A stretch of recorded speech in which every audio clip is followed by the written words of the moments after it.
broken bigger, where crimes are baked in every show. Mysteries rise and truth unfolding. Ready, set, it's time to go.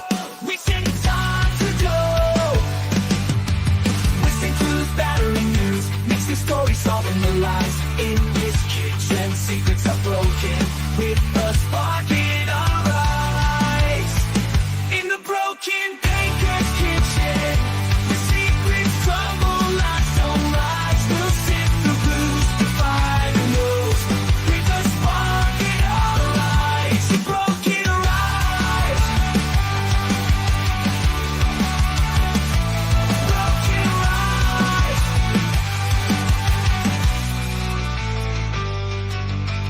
Welcome to the broken baker.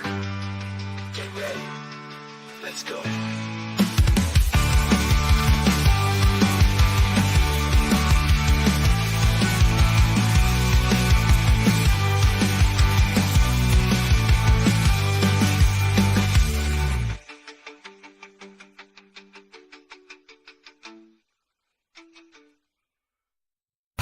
I'm Jimmy. How y'all doing?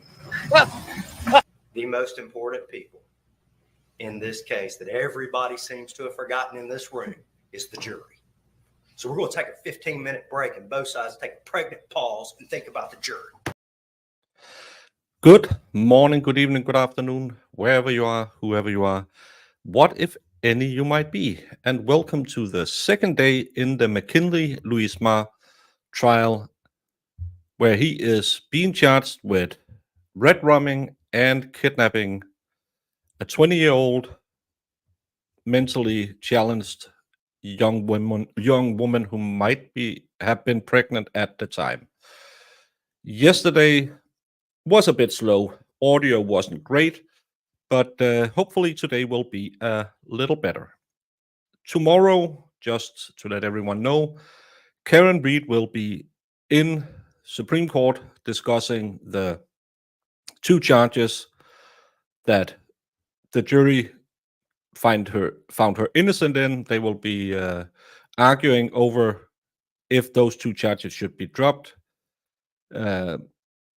Prognosis, probably not great, but maybe they get to interview the jurors. So we will be covering that tomorrow. It's set to go live at 9. So if it goes live, I'll cover that. This one is in Iowa, so it doesn't start till 10. It's really slow going. We'll catch up. Don't you worry. Anvil Hills. Hello. Not putting the button up until 9:50. Very slow start. It would have been an hour of me sitting here singing, Kumbaya, my lord, Kumbaya. No one wants that, Brandon. Carol Sue, good morning to you as well. And Michelle Smith from Australia. Hello. Jackie Seidel from Toronto in Canada. Hello. Is he the only one charged? No. Two accomplices is also charged. One with the redrumming and kidnapping, the other one helping to acquire the machetes they used in it. So, but those court dates haven't been set up so far, probably because if they get this guy convicted, they can try and pressure him into singing. You have no idea. Well, as I said, a young woman was found at a pond in Iowa. Can't remember the city. I'm not good with city names. She had slashes to her back. She was asphyxiated. Yesterday we had the woman who found her. We had the officers who were at the scene. We saw them buy the machetes in the sporting goods store. We had 3 people who knew them, 2 of them who was in a car ride with them, where they talked about doing something like this, and a girl that one of the co-conspirators went over to after saying, we did it. So, but the 3 civilian witnesses. They went to a special high school, middle school. One of them said his memory wasn't good. The last one, she seemed really scared. So, really lovable people, but maybe not the strongest witnesses. Hey, Spree. Melissa. Oh, Helen from Holland. Hey, Kelly. Hey, brokenhearted. How is grandbaby doing? He is 15 grams heavier than expected. So everything is good. His jaundice is almost gone. And now he's just have a cold. So everything's fine. They are getting used to each other. Hey, Tash. Peace. Good evening, Chante. Online. Hello. Alles nur geklaut. Wie geht's dir heute? You haven't picked up on this one, I think. No, you were doing Sarah Boone yesterday? If you're a European, understand German, which most of us do, Alles nur geklaut is having normally German time 9 o'clock. He is rerunning some old cases, some new cases, where he is translating. Really good community over there, really big community. It's a wonderful channel to follow. If we are not bogged down on anything here, you should go check him out. Tash, it was a slow day, but again, 2 officers who saw the body got the evidence, 3 witnesses who claim they had talked about it. Hey, Colorado Mountain Girl. And we have a signal. So, oh, maybe I should do this. Audio on. Yep. Hey, Mark. How are you doing? Hey, Mom. Harmony. Watchers here. Miss Sue. And Danny T. Sandy. How are you this fine morning? Hopefully not smoking cigarettes and wearing skin-tight pants, hanging out with the bad guys at the fun fair. Hey, Mama Smith. Norma from Iowa.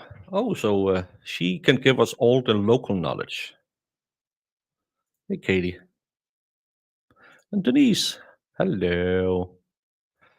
Always, always. That's why I'm here. Hey, son. Hey, Kiki. And Mr. Fed. Jemima. I am A-OK. I have a court case. I'm rolling. Just had my grandson. Everything's fine. New format. Should be a new format. Is something different? Everything should be just as it always is. Maybe StreamYard changed something.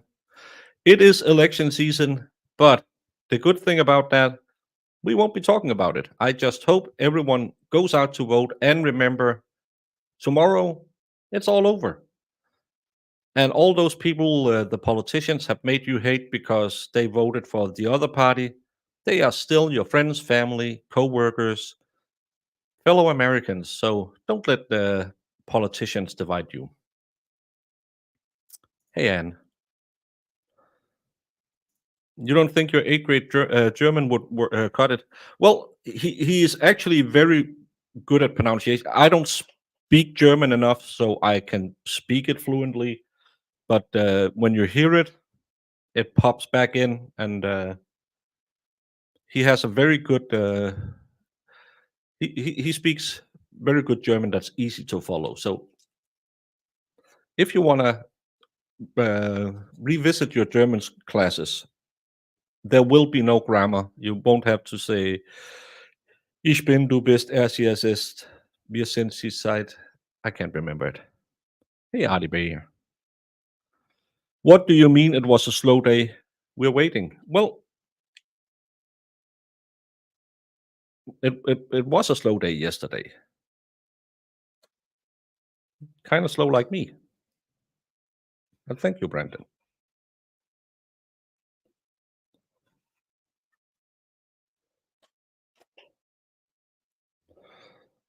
I like these new metal markers better than the old ones I had to squeeze for half an hour to get anything out of.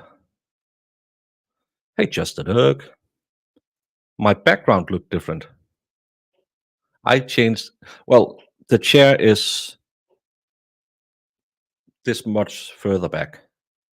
Other than that, everything. Well, I took down my Halloween decor. Oh, my back. That's because. Why the hell didn't they put that one on? StreamYard made an update. Look, now everything is back to normal. Hey, Texas Brand. You voted this morning? Good. So you can complain for the next 4 years about everything if it went wrong, or you can say, yay, if it went good. Tell me about it instead. I got chills, they're multiplying. Andriel, then you should be able to follow along. It's easy to follow along. And I like that he, because Germany is a really, really big country. So they might not use English as much, and he's translating it into German.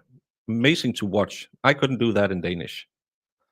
What's this case about? I've been with RA for Melody Ferris, so I'm behind over here. This is about the guy we just saw is accused of redrumming and kidnapping a 20-year-old mentally challenged young woman he dated. She might have been pregnant at the time. She was found at a pond, sliced up with machetes, well, chopped in with machetes in her underwear. They tried to get some text messages in that he was kidnapping her for ransom, but they weren't allowed to bring them in because they gave it to the defense too late. Judge is really cool in this case. The defense really, their opening statements was, yeah, he was there. He saw everything. He didn't do anything. Where I live, maybe my vote counts on the propositions, potentially replacing our former Senator Menendez, who was framed by people with spare gold bars and sewing kits. I don't know what any of that means. Hey, Teresa. Butterflies. Lines will be insane. Well, remember to bring plenty of fluids and hot clothes. Alan will probably not take the stand because that a-hole is just you know that type. Banging the mom and then out of town. Hey, Jamester. Hello, Schöne. Guten election day. You spelled election wrong.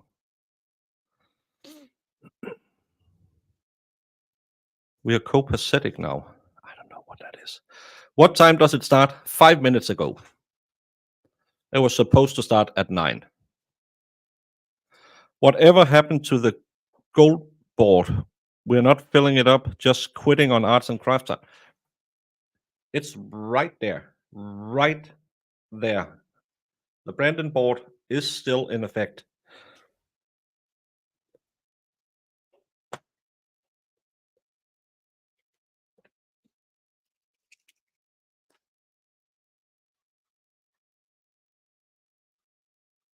You are the first thing I see every time I walk in here, Brandon. Because I have those pictures you sent me on my door, just to remind me.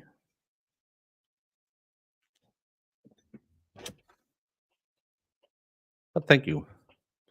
You're right next to Jodi Arias.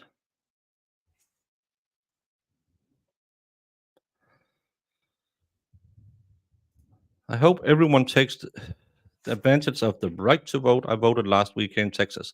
Yes, remember, if you don't vote, you can't complain. That's what I tell my children. So as I am the grumpy grandpa of this channel, you do the same. I like the outer casing of the clock. I don't like that they put a modern clock face in there. No, they haven't been tried yet. People are either loving or hating the clock. Jamie, it's Tuesday. What can we say about Tuesday? It's just the meh of the week, but we can have a good day anyways if you put your pet cricket on the mic. Jamie is working harder on Tuesday, so she might not come hang out with us.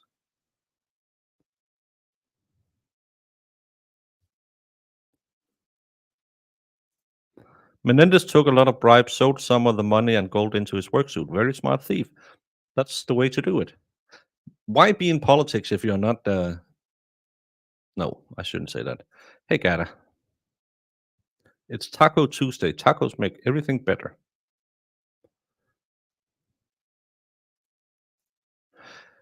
It's from The Shining. It's my way to try and get around the YouTube words they don't like, so they will kind of shadow ban my channel. You just read it backwards. It does that sometimes. That means that YouTube is implementing something. So I'm probably gonna lose 100 subscribers. Please go check all your favorite people that you see there. Thanks for the fun, Baker. Oops, sorry, Brandon. Don't mock Brandon, but thank you for being a member for 3 months, Watcher. Never been outside the US. Well, I have to go to Germany and get some marzipan. Before we get the jury back? Anything we need before we get the jury back? I can complain all I want. Well, you can do it all you want, but I won't read it. You know that. All right. We'll see you next we Tuesday then, are, Jamie. Hopefully you'll on the be less busy. record, No, and she has a new FECR boss and he's a stupid one. 15347 Or she's, 7, I don't know. defendants present with counsel, states present, or outside of the presence of the jury. Is there a record from the state? Oh, sorry, yes. Did anything big happen yesterday? No, not really. Yesterday was more, they were just laying foundation. They had 3 young people testifying that the guys who is also charged in the case but haven't gone to court yet testified that they did it.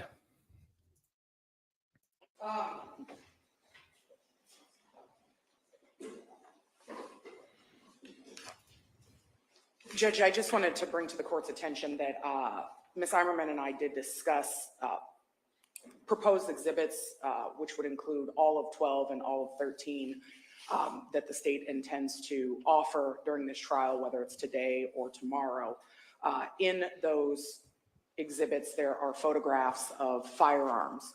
I wanted to Yeah, be but clear Brandon with Ms. never gets Eimerman any, that the firearms which depicted is in states unfair, but I can't do 12 anything. and 13 are the firearms that we agreed to be showing to the jury.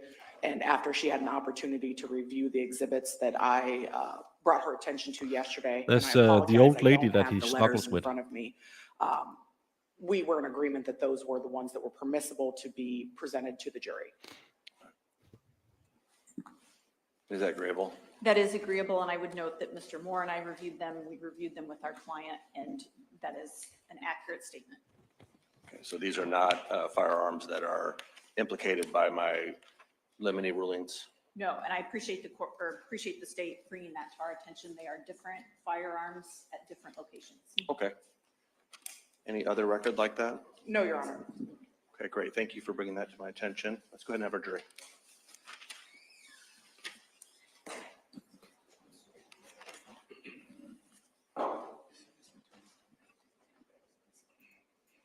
I'm sorry to hear that. My condolences. Well, they haven't turned the mics on. Maybe that's why the audio isn't good. Give it 5 minutes.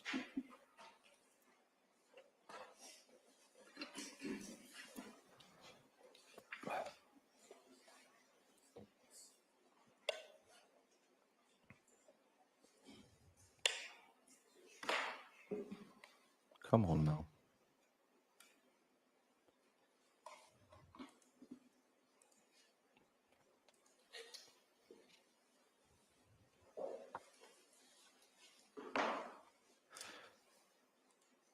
It's just so different when you know what Lord is in Danish. It is kaka.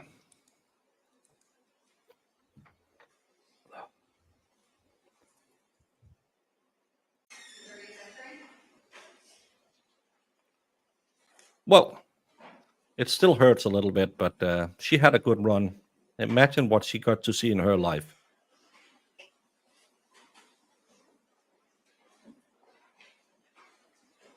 $34. So the second kerfuffle, electricity. Oh, well, widespread is electricity, You can have a seat. cars, computers.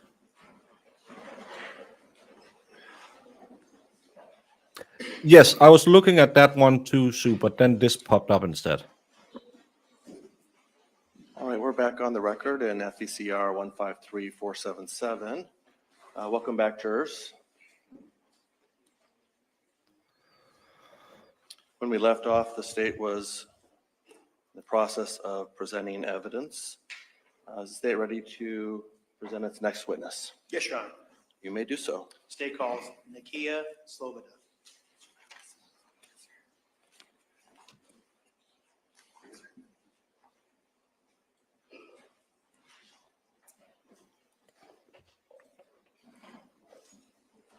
I'm going to have you raise your right hand.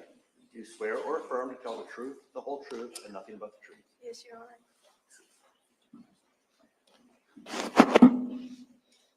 If you'd please start by just stating and spelling your full name for the record. Nakiasvoboda. Thank you. Go ahead, counsel. Thank you, Your Honor. Good morning, Nikia. Good morning. Could you move that microphone up there to your mouth there? Good, all right. Speak clearly for us, a little soft-spoken. Thanks.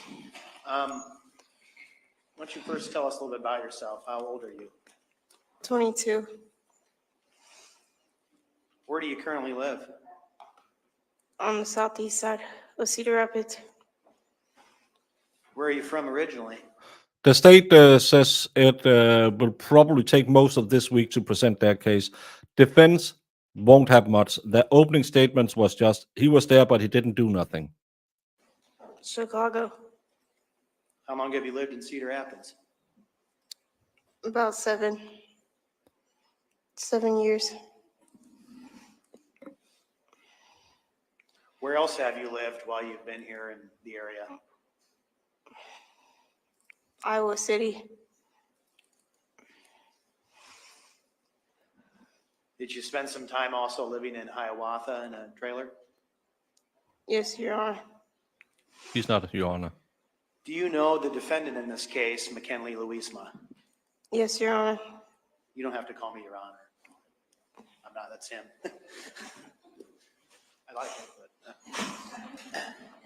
So, can you tell us how you know Mr. Louisma? I dated him. And do you see him in the courtroom today? Yes. And can you just tell us what he's wearing A blue shirt. over here at the table by his lawyers? Yes. Okay. May the record reflect the witness identified the defendant, Your Honor? It will.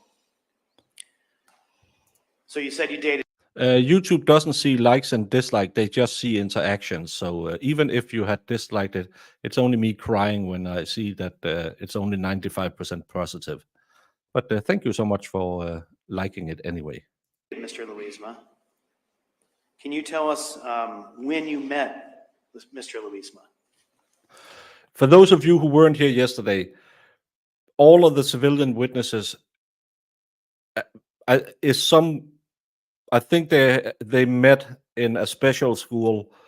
They are all a little bit, I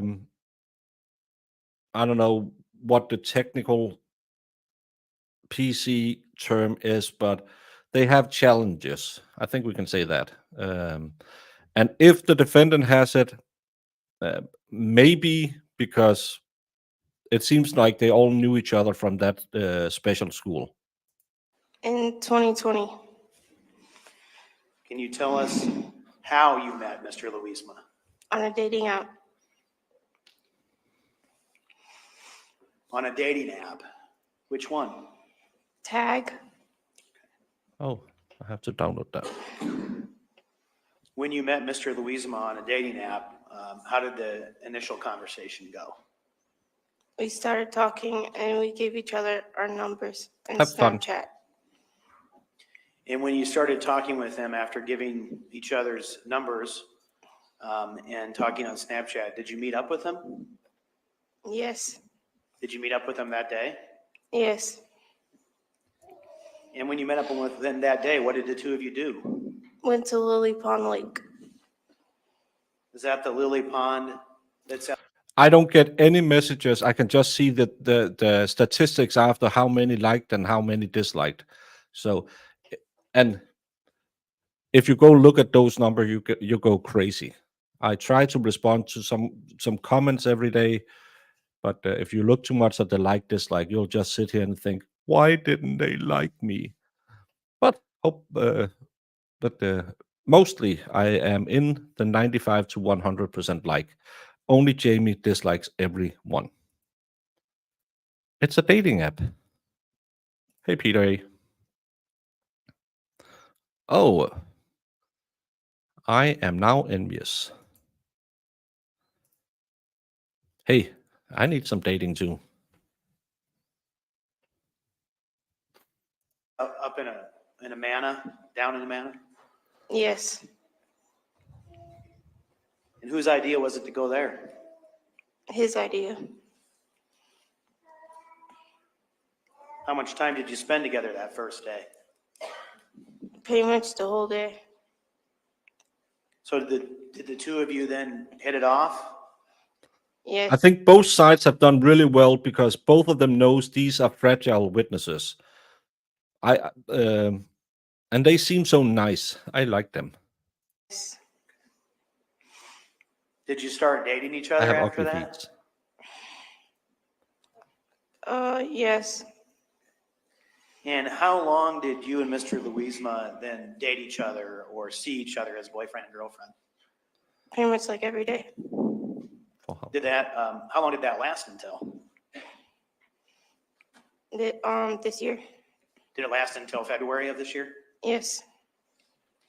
During the course of your relationship, were the two of you together all the time, or were there times when you weren't? There's times we weren't.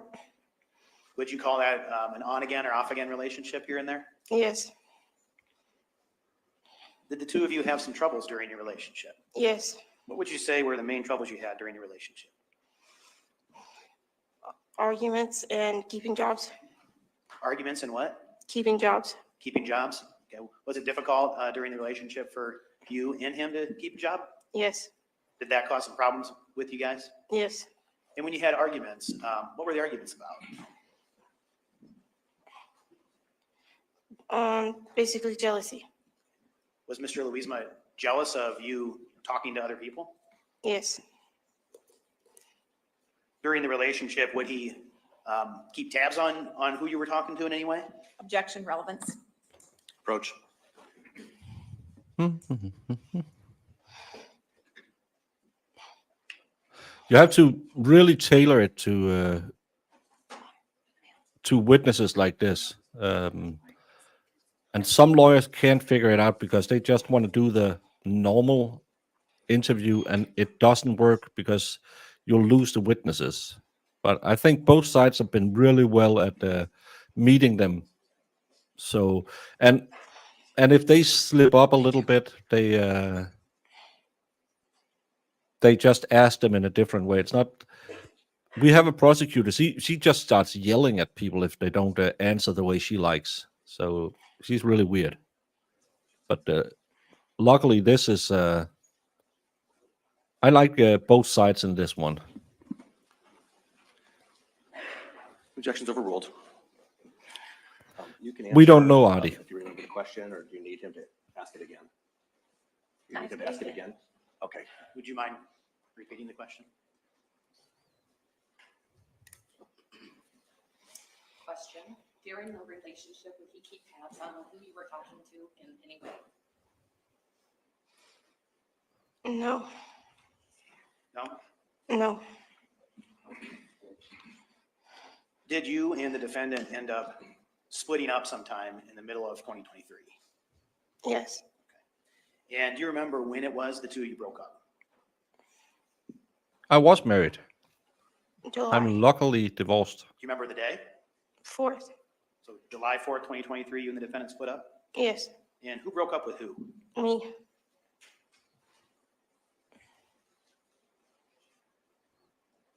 So you broke up with Mr. Louisma. yes, And was that because of the jealousy issues and whatnot? yes,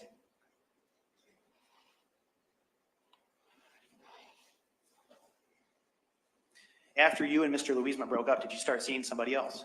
yes, Who? Matthew Clark, And his last name was Clark? yes, Did he go by any other names? Polo King, Polo King? Polo How long King. did you see Mr. Clark? like 3 months, And during that 3 months, did you continue to have contact with the defendant? yes, What kind of contact did you continue to have with the defendant during that 3 months where you were seeing Mr. Clark? I would text him and tell him to come get me at my apartment, and then we would meet up. So what would be the purpose of you meeting up with him? Because sometimes, most of the time, me and Matthew would get into it a lot. So even though you were seeing this Matthew, you still continued to see the defendant off and on? Yes, While you were seeing Matthew and still seeing the defendant off and on, did you become aware of another person in the defendant's life named Melody? no, You didn't know about Melody at that time? no, Did Mr. Louisma, the defendant, ever tell you about having any other friends during that time that were no, women? At some point in time, did you and the defendant get back together as a couple? Do yes, you remember when that was? in December, December of 2023? yes. And how did that happen that you guys ended up getting back together? I didn't know him and Melody were together, and he left Melody and came back to me. So you didn't know that he had been with Melody, but are you saying that you know that now, that he left Melody and came to you? Yes, And when he came to you, who decided between the two of you that you would get back together as a couple? we both did. I'm going to jump ahead just a little bit here to February 17th, 2024, okay? What was the status of your relationship with the defendant on February 17th of 2024? It was good. Were you together as a couple? Yes, Were you living together at that time? yes, Where were you living? at my nana's. Your Nana's? Yes, Who's your Nana? Patty, What's Patty's last name? Bent, Sorry, Bascom, Bascom? And where was Patty's house where you were living? Hiawatha. You remember the name of the street you lived on? No, Do you know a street called Hummingbird Lane? yes, Was that the street you guys lived on? yes, And was that in a trailer park in Hiawatha? yes. Who lived with you in your Nana, Patty Bascom, at this trailer? McKinley and my papa. Who's your papa? I didn't really talk to them. Is that your Nana's boyfriend at the time? Yes, So on February 17th, 2024, when you're living on the trailer on Hummingbird Lane with Patty, the defendant, and Patty's boyfriend, were you also pregnant at that time? yes, And whose child were you pregnant with?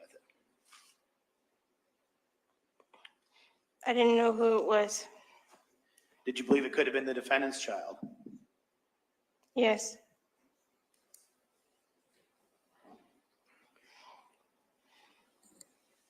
Was the defendant with you as a boyfriend at that time, taking care of you when you were pregnant? yes, Was he going to, or keeping up on some of your appointments and things like that? yes, To your knowledge, did the defendant believe the baby was his? Objection, Yes. speculation. Overruled. And your answer to that was yes? yes, I want to take you then to that day, February 17th, 2024, earlier in the day. Do you remember having some complications with your pregnancy? Yes. What was going on? I have like really bad pain in my stomach, and I was sent to the hospital, What hospital did you go to? St. Luke's. Who'd you go with to St. Luke's? My nana. Did she take you down there? Yes. What about the defendant? Did he come there that day? Yes. How did he get there? Well, we called him, and he said he was with his brother, and then he came and he came by himself. So he came by himself. Did he drive his Lola. car there? Yes. It feels wonderful, as people say. If I knew it was this good, I would have skipped the kids and just went right to grandkids. No, it's a different love. But congratulations. I hope it'll be a healthy baby and it'll be just as perfect as your children are. Do you remember how the defendant was acting when he came to St. Luke's that day? Yes. How was he acting? Really off. Off? Yes. In what way? He wasn't himself, and I know when he is himself, he usually would talk to me, and he was on his phone, and I asked him if he was okay, and he didn't say anything. So he was acting off and he was on his phone. Could you tell anything he was doing on his phone? No, he was watching videos. So you could tell he was watching videos? Yeah. Could you tell if he was talking to anybody on his phone? No. Yes, it's the same case as yesterday. He was a witness. So he was off enough that you asked him what was wrong with him. Yes. And he didn't tell you anything? No.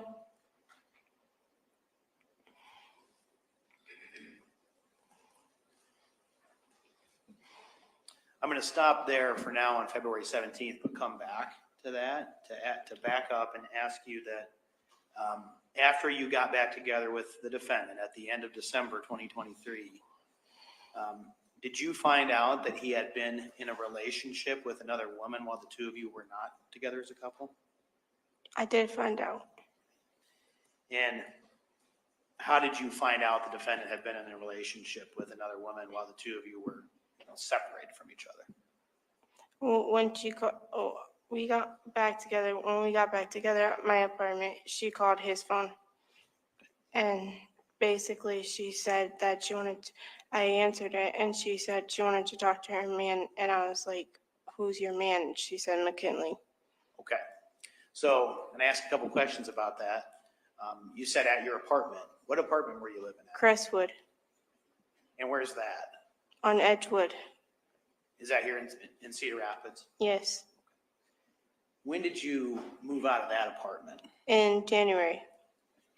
So you were still at an apartment on Crestwood, on Edgewood Road in Cedar Rapids when this other woman called asking for her man. Yes. And did you find out who that woman was? Yes. Who? Melody. And do you know her now as Melody Hoffman? Yes. When you had this brief conversation with her, and she said McKinley, you asked her who her man was. What happened after that? What did you do? I basically walked away because I couldn't deal with the stress. So you were on the phone. What did you do with the phone? I gave it back to him. To the defendant? Yes. What did he do? He hung up on her.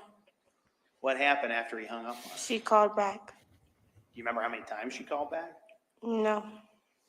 What happened when she called back? He put it on mute. On what? He put his phone on mute. On mute? Yes. What does that do? So she couldn't hear what we were saying. So he answered the phone but then put it on mute? Yes.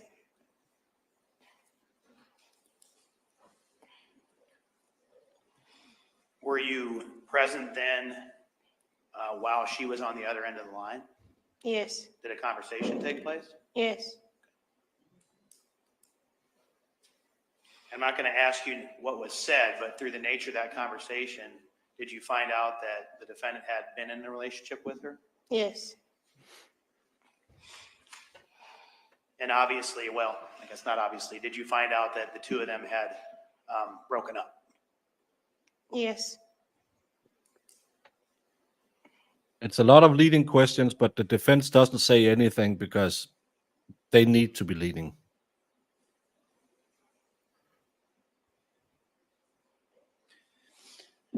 Did you also figure out then through talking to the defendant that while you were separated from him, that he actually had spent some time at Melody's apartment with her? Yes. Did you find out that he had some stuff there still? Yes.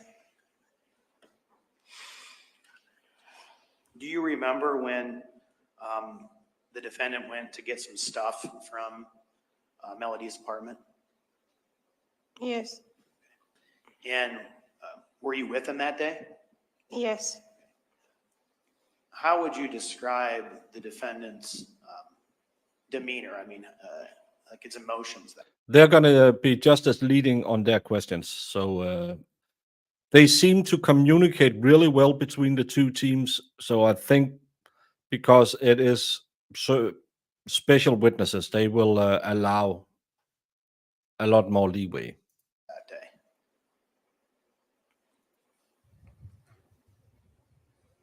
I don't really know.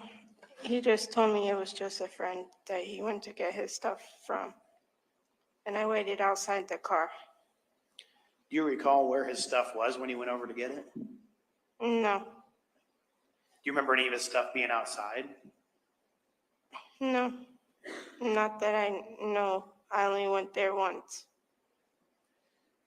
Do you recall whether the defendant was upset when he went to get the stuff?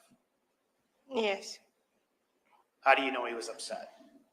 He told me his, Melody's mom and him don't really get along. So when he went over to get his stuff, would you say that he was in an upset or angry mood? Oh, yes. We haven't heard anything about the baby other than she had stomach pains.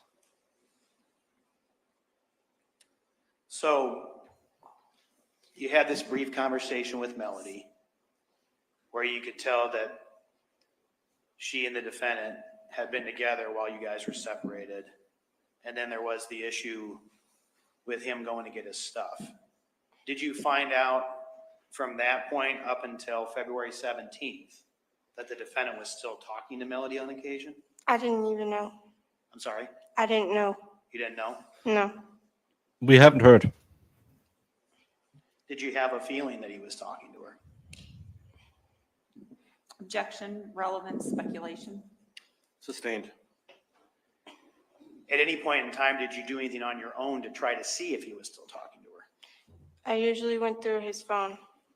And when you went through his phone, did you see any evidence that he was talking to her? No. Did you ever see any conversations between the two of them? Or- No. Not that I recall.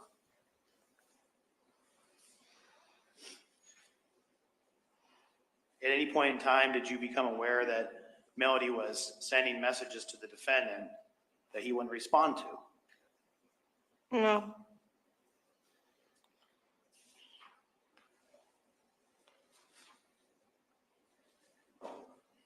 When you found out, well, let me back up here. In January then, when you found out that the two of them had been together as a couple, did you have any reason to believe he was still talking to her? No. Did you at any point in time tell the defendant that he couldn't talk to her? I basically told him he had to choose between me or her And why did you tell him that he had to choose between you and her? because I wasn't getting. They alluded to it yesterday that that's why he unalived her, because this lady told him to choose. which is a really bad thing to say, especially in her circumstances. Gonna be in the middle. I wasn't gonna be like a second choice to somebody, Why did you Good feel for like you. you had to tell him that? because every time when she calls, it seems like a second choice to someone. Every time what? When she called his phone in January, it felt like a second choice. And I told him I wanted you to earn your trust back. So it was the phone call that you talked about and finding out the two of them had been together as a couple and lived together that led you to tell him that he had to make a choice to be with either you or her. Yes, And when you told him that he had to make that choice, what was his response? he said he picked me.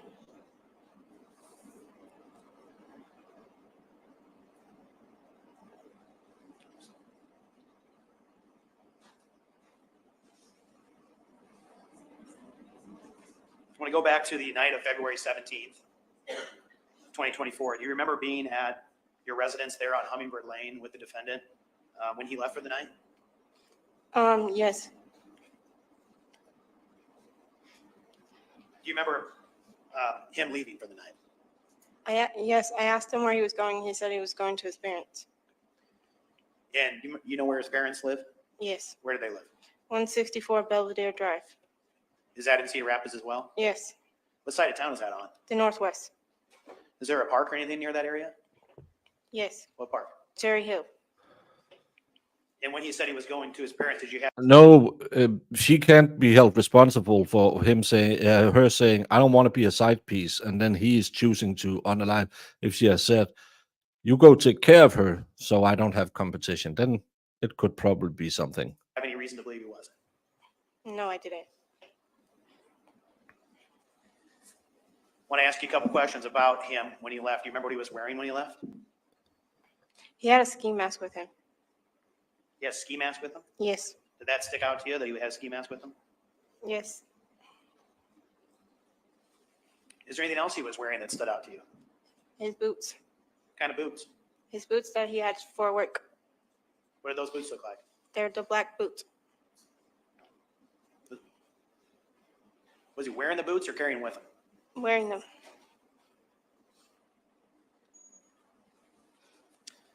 On or about this time period, so around February 17th of 2024, were the two of you tracking each other's locations by your phones?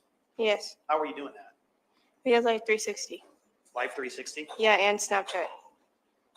Is Life 360 an app where you can track the movements of certain people? Yes, And can you also track locations of people through the Snapchat app? say that again. Can you also track the locations of people through Snapchat? Yes. And so were you able to do that with Mr. Louisma up to that time? Yes, I tracked it, but then it turned off.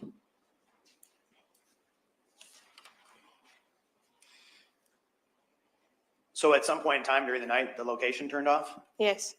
you remember about what time that was? I don't really remember. Do you remember where he was before the location was turned off? No. So you just remember at some point in time, you could watch him and then you couldn't. Yes. Did you try to contact him when the location was turned off? It was going straight to voicemail.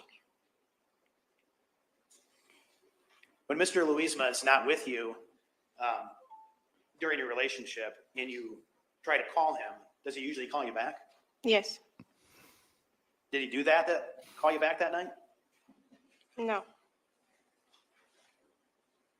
Did he send you any messages at all? No. Were you able to find out, or did he turn his location back on at any time that night so you could see where he was? Not that I know, because I went to sleep. So that's not. He will go away for life.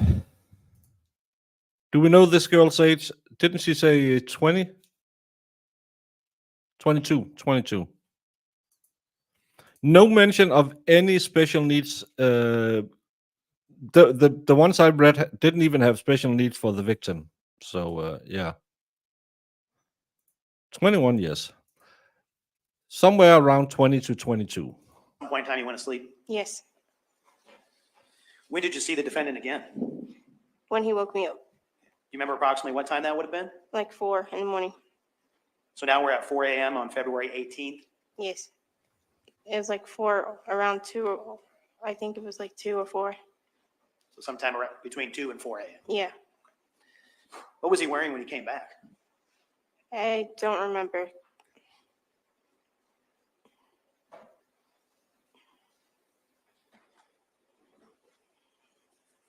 Did you see him with the ski mask when he came back? No. Did he acknowledge you when he came home? Yes. How? He gave me a hug and a kiss. And he said he loved me. What did you notice about him, if anything, when he gave you a hug and kiss and said, I love you? He smelled like smoke, like black and mild, and it smelled like really off because he doesn't smoke black and mild. He doesn't even smoke. So did you think that was strange that he smelled like smoke? Yes. Should I ask what is black and mild? Is it just a cigarette brand, or how can you tell the difference between cigarette smoke? Did you notice anything about his mannerisms? He was sitting on the floor when he got back to my grandma's. Sitting on the floor and doing what? He was sitting on the floor watching a video, and I asked him what's wrong, and he said nothing. Watching videos. Oh. How? On his phone. Did you notice anything about his person, like how he was acting at all? He wouldn't say much. Seems like they all met on a special school. Did he appear to be nervous at all or shaking or anything? A little shaky. Shaking? Roger that. Did it stand out to you enough that you asked him what was wrong? Yes. And when you asked him what was wrong, what did he say? He didn't say much. He didn't really say anything.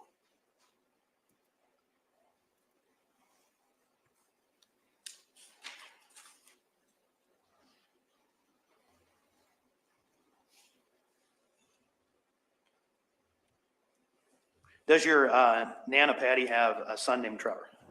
Yes. Did you have any knowledge that night that the defendant had gone and picked up Trevor from work? Yes. Besides that, did you know anything else that he did that night? No. Yeah, but if it's just cigarettes, I would think it smells like cigarettes. But if it's a cigarillo, then I understand why you can, because they have a more acidy smell to them. Were you present at Thank you, the Squab. Hummingbird Lane trailer when the defendant realized that his car was gone? Yes. Can you tell us, if you recall, how he was notified of that or how you and Patty were notified of that? We got a call from Marion Police Department, and my Nana woke us up and said, your car is gone.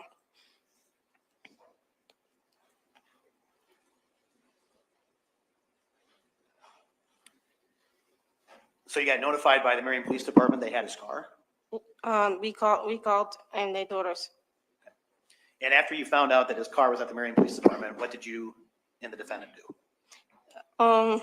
We dropped him off. We dropped him off because they wanted to talk to him, and so we dropped him off. And then the next, like 5 minutes later, we got pulled over, Where'd you drop him off? like up the street by the Marion Police Department. So did you drop him off at the Marion Police Department? Not right next to it, like up, like down by the gas station. Okay. And after that, you said you got pulled over Yes. by a police officer? Yes. And at that point in time, did you talk to the police about anything? They couldn't really say much. They just told us that they seen us drop him off. At some point in time, did a police officer interview you about some of the things we talked about here today? Yes. And then, do you remember coming into this courthouse and doing a deposition this summer? Yes.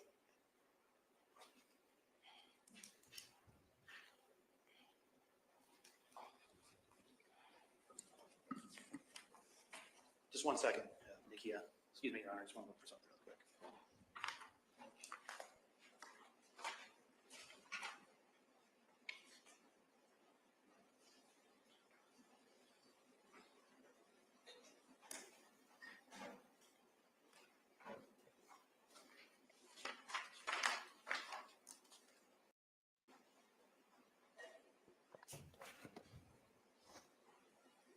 Jeeves, this moves slowly.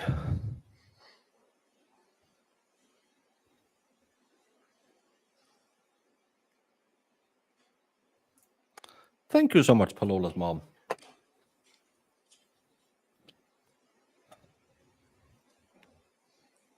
I loved being loved.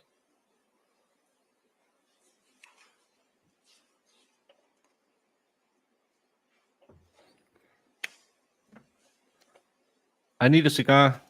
I don't smoke cigars. I'm not good at smoking cigars.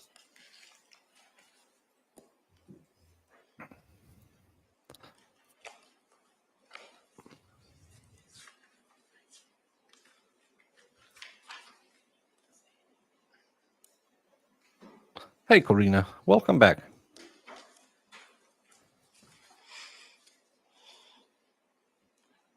Probably because maybe it's because it's a bit weird sitting in a courtroom and seeing that guy who might have been your baby daddy. I don't know. Maybe if she doesn't quite understand what's going on. My dad smoked a pipe until he got his heart attack. Then he stopped smoking a pipe from one day to another. But the last guy they had yesterday, he was also casting side eyes, but then stopped looking at him. I was nursed as a kid, only for 1 month, and then I started eating solid foods because my mom got sick.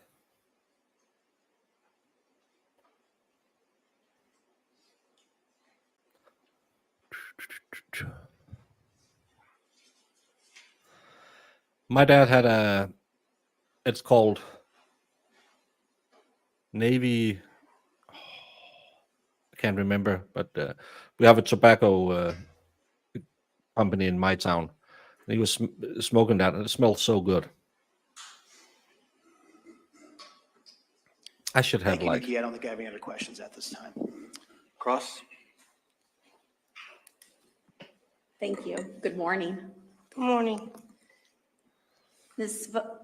May I call you Nikia? Yes, that's fine. Thank you. Nikia, you've told us today that you were pregnant last year. Is that right? Yes. Did you have your baby? Yes, she's actually in the audience. She's in the audience? Oh, Yes. so it was a baby. When did you have her? April 8th. And what's her name? Aaliyah. How do you Don't spell dox Aaliyah? her. Aliyaah. And was she born well and healthy? Yes. And you were well and healthy after that? Yes. You mentioned that there was a time where you and McKinley had broken up. Is that right? Yes. And then you got back together. Yes. Now, before you had Aaliyah in April, there was some question as to whether McKinley or Matthew was the dad. Is that right? Yes. And that uncertainty, did that exist until Aaliyah was born? Yes. Did my question make sense? It wasn't worded very well. Can you say that again? I will. When did you determine who Aaliyah's dad was? We did we sort of did like a DNA test. And did you do that test after she was born? We had like DHS do it. Pardon? We had DHS do it. Okay, and I'm just trying to figure out when you learned that information. Do you remember? No, because we had to have DHS involved. All right. Just to be clear then, McKinley didn't know for sure if he was the father of your baby for a time. Is that right? Yes. And in fact, McKinley is not Aaliyah's dad, correct? We didn't, Matthew's not the father of Aaliyah. Okay, and McKinley's not the father. We haven't done a DNA test with McKinley.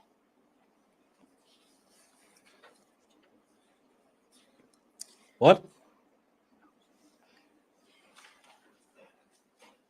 So you just know who's not the baby. This is turning into an When you episode got of back Maury together or whatever that in show was. December, you then talked about how in December and January, you learned about Melody. Is that right? Yes. And you never met her, did you? No. And you gave McKinley an ultimatum. Yes? Yes. That he had to pick between you and her, right? Yes.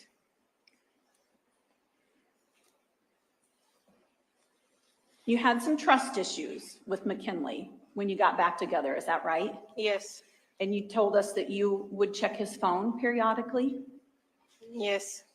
Now, after January, by the time we got into February, there were no issues with Melody at that point, correct? No. You also talked about a day where you and McKinley went over to get his things from Melody's house. Do you recall that? Yes. And you testified that McKinley was angry? Yes. And I'm sorry, I don't remember what your answer was. Were his things in the house or apartment or outside? They are outside. And he got his things that day, didn't he? Yes. Packed them up in the car? Yes. And once he got all of his things back, he wasn't angry anymore, was he? Not that I know of.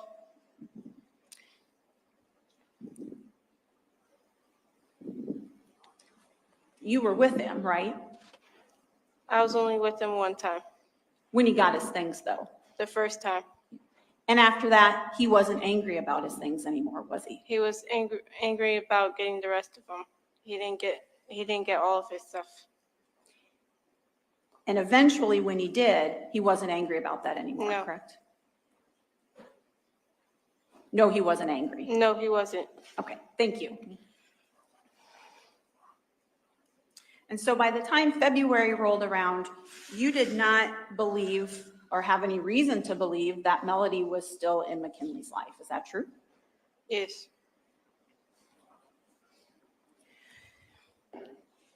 You explained to us how your Nana is Patty, correct? Yes. And that for a time you were living with her in Hiawatha, Yes. and so was McKinley. Yes. And at some point, let me back up. Good morning, Dave. Oregon Ducks #1. And thank you for being a member for 8 months. Agent Higgins, I was just thinking about you.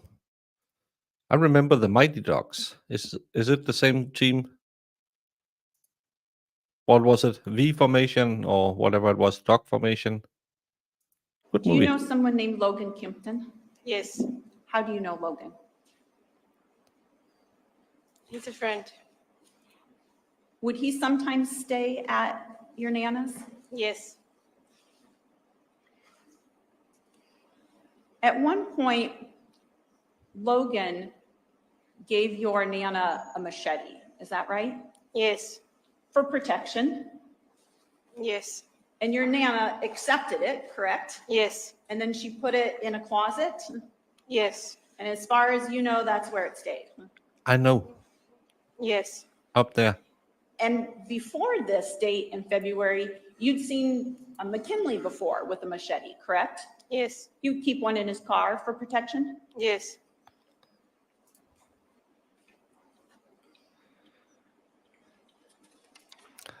Don't ask me for any good YouTube names. I will just butcher it anyway afterwards.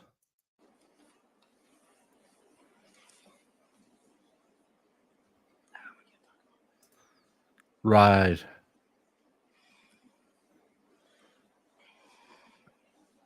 This is like Brandon claiming that I took away his membership. Zach would never be banned. And there were Maybe by times, Jemima. Nikia, where you would try to reach McKinley by cell phone and you weren't able to. Is that right? Yes. Well, we can take some time to explain the case for newcomers because it's going really slow, so we can speed it up after. This case is about 3 guys who allegedly unalived a special needs 20-year-old girl because, according to the defense, this girl was pregnant and dating the defendant and gave him an ultimatum, it's you or her. They might have been trying to kidnap her for some money. We have seen a few witnesses who is they might have some, I can't remember the word I can say, but we think they might have met on a special school for people who might have been a little late developing, or maybe not fully developed. So far, it's been people who the witnesses from the state is, or from the police officers are pretty good, but we have had 4 people with some kind of learning disability testify. So it's a little bit all over the place, and it's going really slow. It's really leading. But what is alleged is they bought some machetes and asphyxiated and chopped this poor girl, who was 20 years old and might have been pregnant at the time. Check my DMs. What DMs? I don't see DMs. You're lost? Well, hopefully it helped.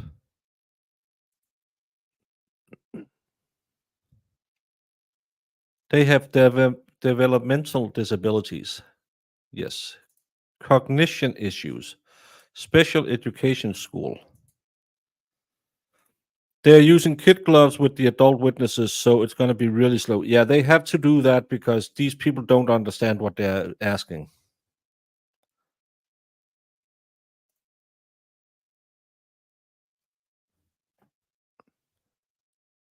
Well, it hasn't popped up in StreamYard, so it's none of us who kicked you.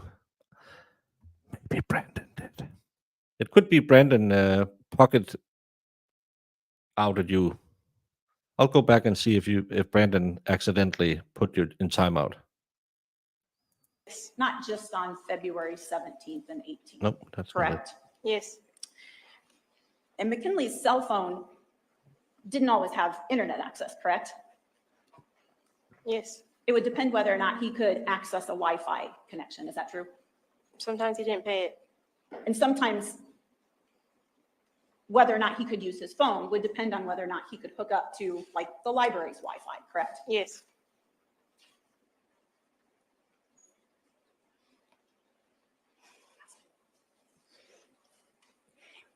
That night in February, you testified that you saw McKinley with a ski mask? Yes.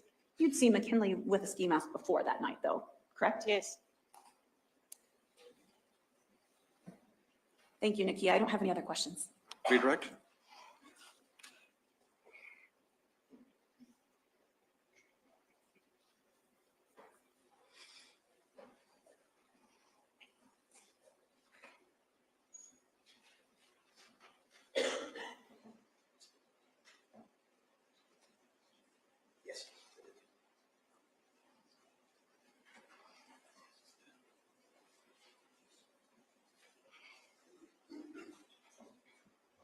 Well, Nikia, I'm just going to ask you a little bit more about what Ms. Eimerman asked you about learning about Melody, okay? Do you recall in your deposition back in July of this year that you were asked about whether or not you knew that the defendant and Melody were talking? Say that again? Do you recall being asked if you knew whether the defendant and Melody were talking, like when you guys were together? I didn't even know. You didn't know, but do you No. recall being asked that question? Do Yes. you recall what your answer was? Yes. what the? Okay, what was your answer? No. No? Okay. Do you recall talking about seeing something on his phone and not wanting anything to do with it because of drama?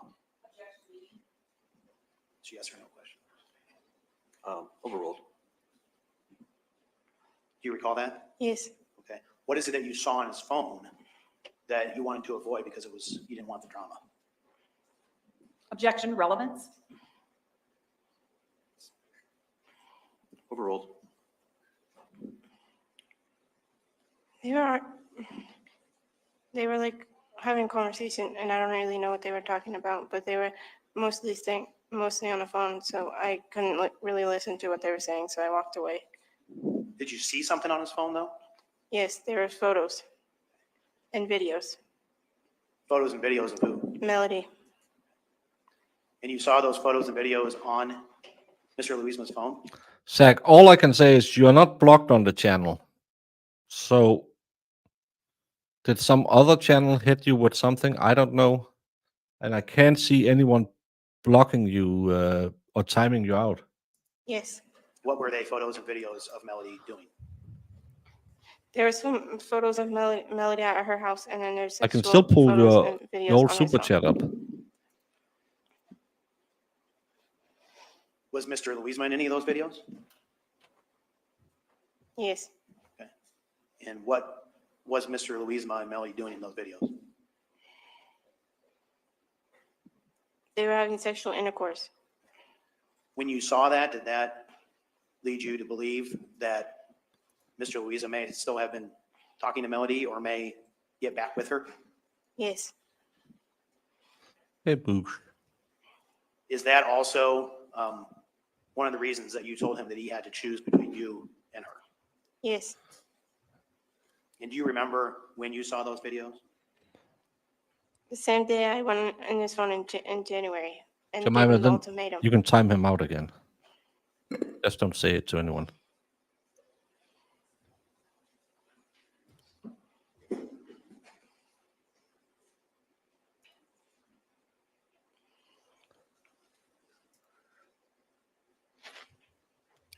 And prior to that, Nikia, did you believe that the defendant had blocked Melody on his phone? I seen him block her, but I don't know what he does like outside away from me. So did the defendant tell you at some point in time he had blocked Melody? He showed me his phone and she was blocked. Then after Melody called and after you saw these videos, did you think maybe he had unblocked her? I didn't think he would unblock. I don't know if he would unblock her or not. You didn't know for sure? No. That's all I have, Judge. Russ? Thank you. Nikia, you just talked about some videos that I don't you think saw, so. and it was your testimony today that you saw those in January of 2024. Yes. We talked about those pictures in your deposition, didn't we? Yes. And in your deposition, you said that you saw those videos in December of 2023, correct? Yes. That's what you testified to under oath in your deposition. Can I get like a break? Page 62. Page 62. She asked for a break. Your Honor, I think she asked for a break. I don't. Ma'am, let's try to go forward if we can. Nikia, would you like to look at? Huh? Would you like to see your deposition transcript? Would that help you remember?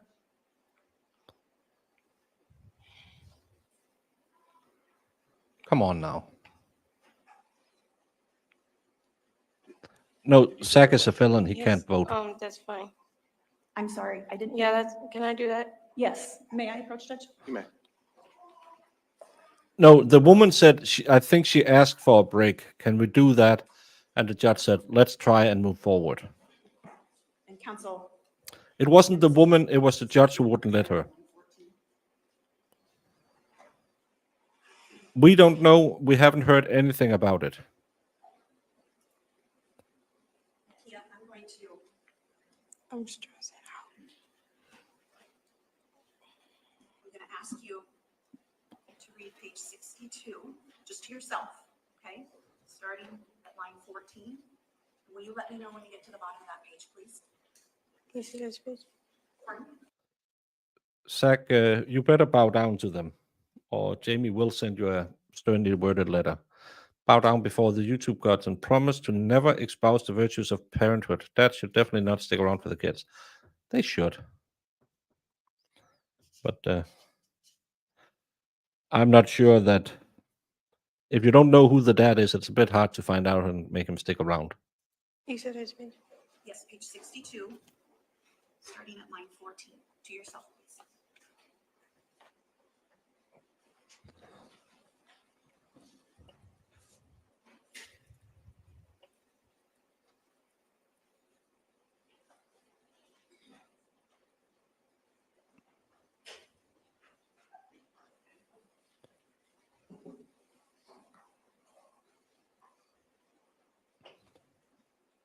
Yeah, and it's been an hour. She's stressing out, and she doesn't understand what's going on. I don't know his name, but he's actually been quite good so far. Maybe he's thinking that the defense only had one more question, and let's get through it so she can get out of here, so she doesn't have to go in and out.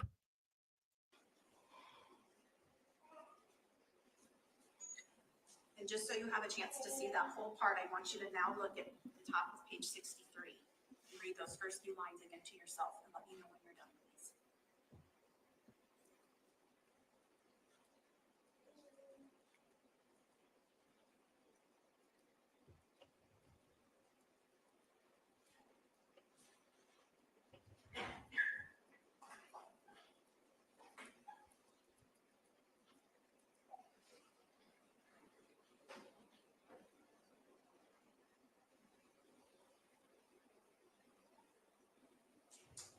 No, You done? the defense asked judge. I think she said she needed a break, and then the judge said, "Let's try and get through it."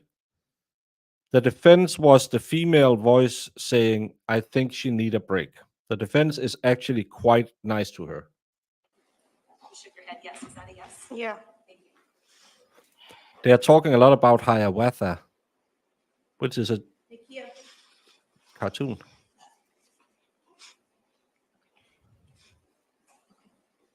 and Nikia, in your deposition, when we talked about those sexual pictures and videos, She said she was stressing out.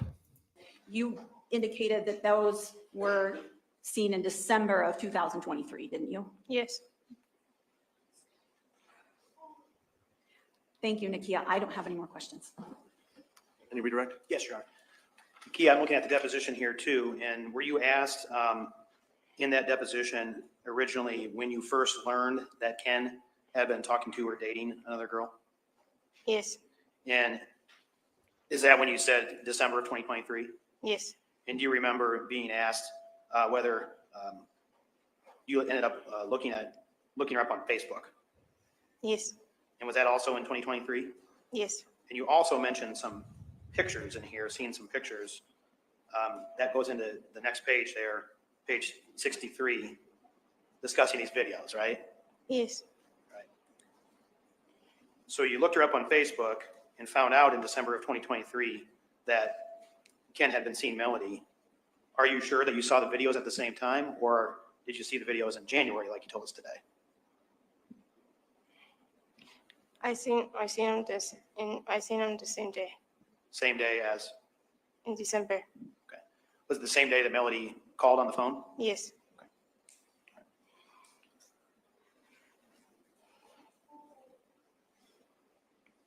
Let her get down to her daughter.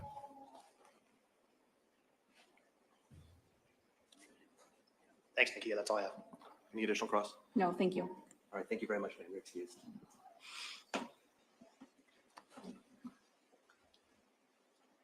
Could counsel approach, please?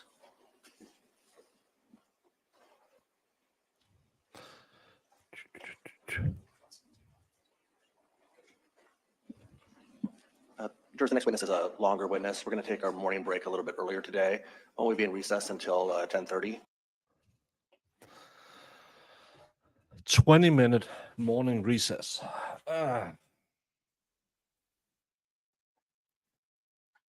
Well, this case is moving like molasses. But I don't like the defense kind of try and imply he did it because she gave him that ultimatum that you have to break it up, and he took it too literally. With him maybe being special needs, probably won't let him testify. We haven't heard anything like the judge in the other cases asking if they understand what's going on or swearing them in or anything. So it's going to be interesting to see if he will testify.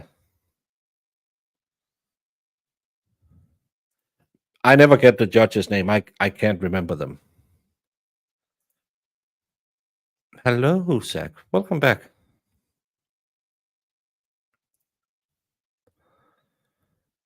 Probably not, because it must be her testimony.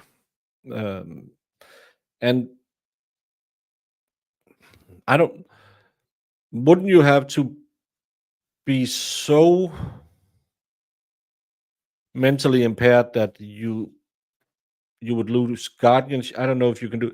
In Denmark, you can lose guardianship over yourself if you're really, really sick. So your parents or someone working for the government has to take care of all your stuff. But it doesn't seem like she's that impaired that she can't make stuff work. But we heard the other guy who had to be in some kind of house so he could learn how to clean and take care of money and stuff like that. But even in Denmark, because we actually have a TV show about a lot of people who are either have Down syndrome or stuff like that lives in a kind of like a commune, but not really. It's an apartment complex with all of them in it. And even if their parents ask for it, they can't get guardianship over them and take care of the money, and then they just spend their money on everything because it's their human right. But the problem is they'll go buy candy for all of their money, and then they don't have money for food. So I don't know how the rules are.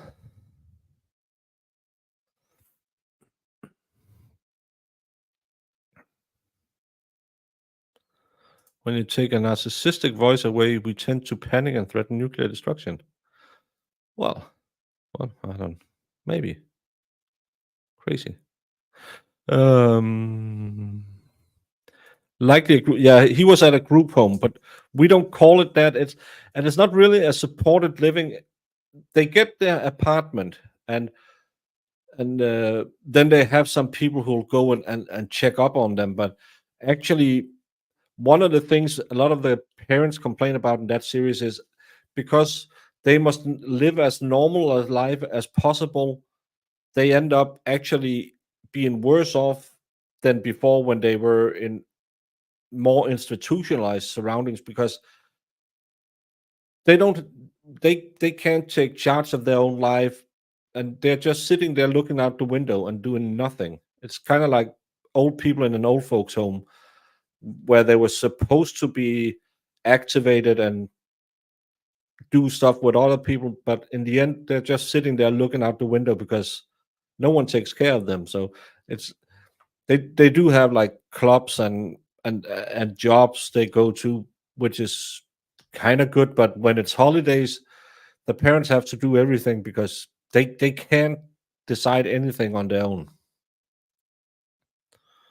Honestly, they mostly just seem nervous, and they are obviously young and not really experienced, so it might seem like they have issues, but we have no idea other than the victim and that one guy.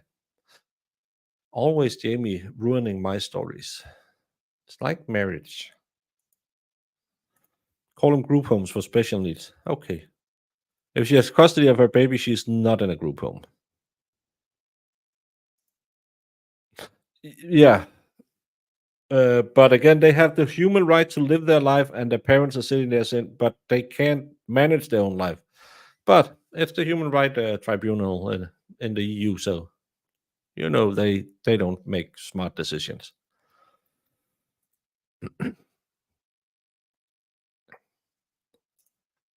Yeah, sadly, that's wherever there's any kind of government payout, there will be people taking advantage of it. We have supported living. My son lives with me, and we had to sign documents to say I have access to any money he gets, and I simply transfer it to him as and when he needs it.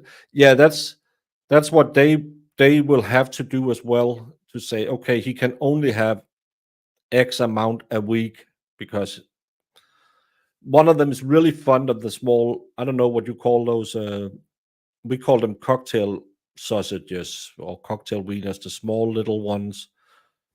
And he's really, he buys them all the time, and he has a bad heart, and they tend to put on a lot of weight, so he can't eat it. So every time his mom has told him, "Hey, you can't buy any more of those," and she follows along on his credit card.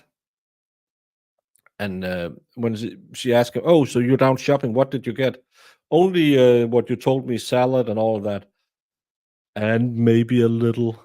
So he always ends up buying sausages. So and it's cute when he's making fun of it, but it ruins his heart. And actually, through that season, he ends up in a wheelchair. It's really hard to see.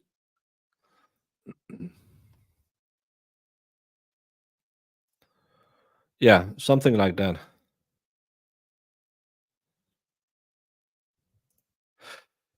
We actually had a big discussion about this when I was in city government, because when we remove kids from the home and we send them to institutions because maybe they are not able to just go into a foster family, it costs a lot of money.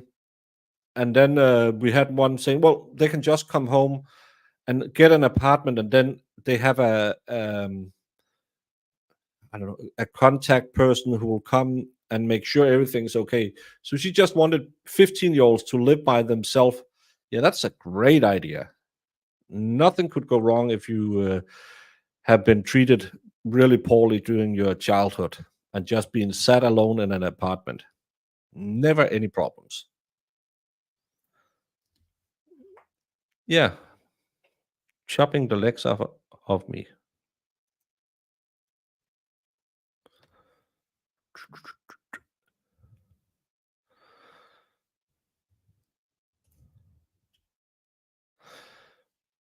Yeah, they're always really friendly.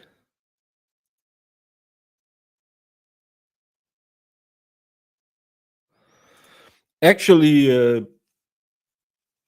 back in the day, um, we gave them contraceptives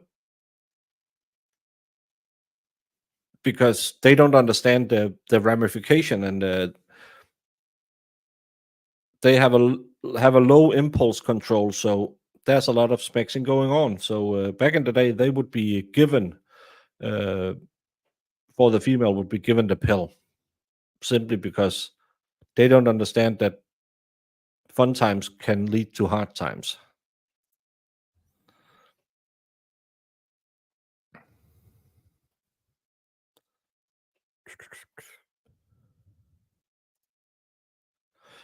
Yeah, but in some cases, I have a friend who works at a house for people with certain challenges, or some of them self-inflicted because of a lot of bad behaviors, or some of them just mental deficient.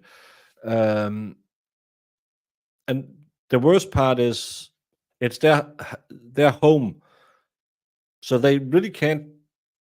Even though they're there to say, okay, you wanted to start at the gym, let's go to the gym. We made a plan that you were going to go to the gym twice a week and get healthy. And they'll just say, no, I don't want to do it. They can't do anything. So I think sometimes this is going to sound bad, but don't take it bad. Sometimes in this over humanitarian approach is hurting them more than it's helping them, because they get isolated or people will take advantage of them. You also see it with we have a very famous series in Denmark about a little boy called Jørn, uh, who they followed. They followed his parents, who were both sub 80 IQ and had drinking too much and stuff like that. And then because she was not capable of handling this baby alone, they put her in like a training facility. So she had her baby moved into an apartment where there were nurses and ladies around who can help her learn what the baby is saying when it's crying, that it needs food, you need to pay attention to it. That show became really, really famous in Denmark because it shows how easy neglect can ruin a kid when it happens in the young years.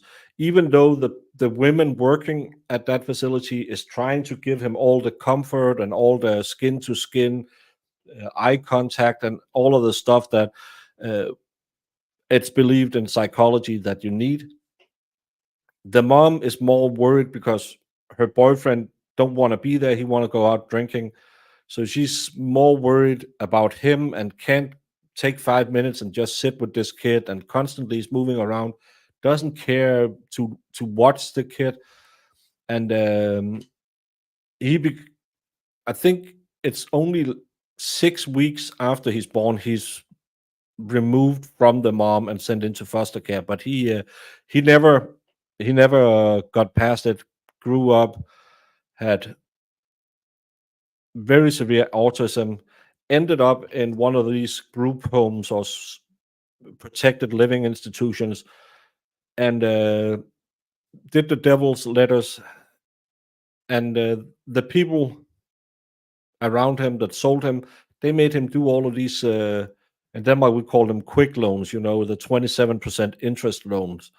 So he had massive debts. He couldn't go anywhere. He owed bad people money.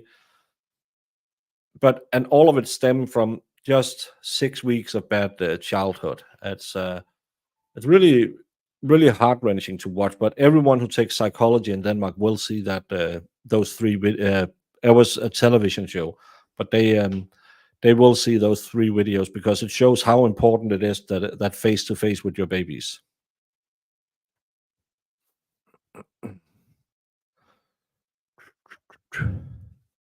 We are on break. That's why I'm tickety talking. 6 minutes till they are supposed to be back, so somewhere within the next 40 minutes. Your mother was on a jury for first degree. The defendant had special needs. The other defendant, who was his cousin, got the DP. He was, oh.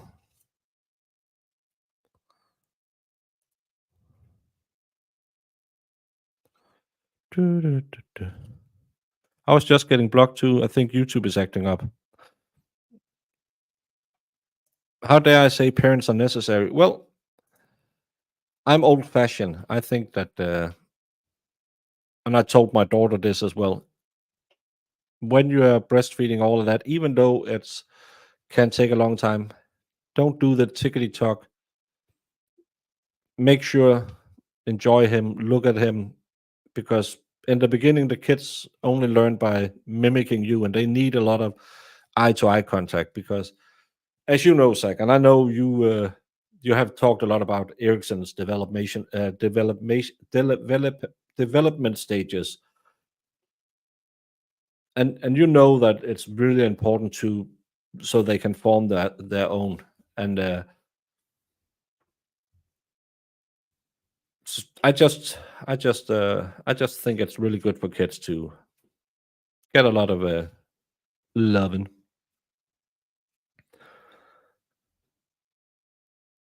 Well, they do that to Danish people, in the Danish system as well. The problem is just that it doesn't help them, because that's when we're talking so much about mental health these days, because we see cases like this. And my dad used to be an EMT, and we had a big asylum on our island, on the opposite end of the island. And as he always said, he said they were better off when they were there. They got treated well. There was nothing with like in the Cuckoo's Nest where they were beating them and stuff like that. If they acted out and needed to be fixated, of course you did that, but that's violent. Most of them were just not all there. And they were better off there because someone took care of them, someone activated them, someone gave them something to do every day. And then they said, no, we can't have that because that's institutionalizing and that's too bad for them. Then we sent them out all over the cities, and I think we lost a lot of good things for people because you can do great things with them, and they need structure because they don't have structure because they don't understand structure.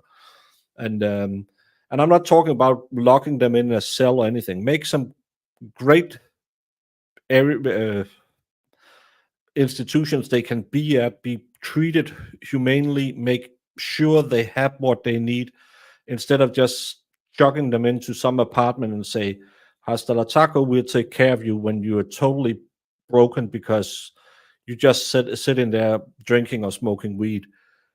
I think we went too far in our quest to be good.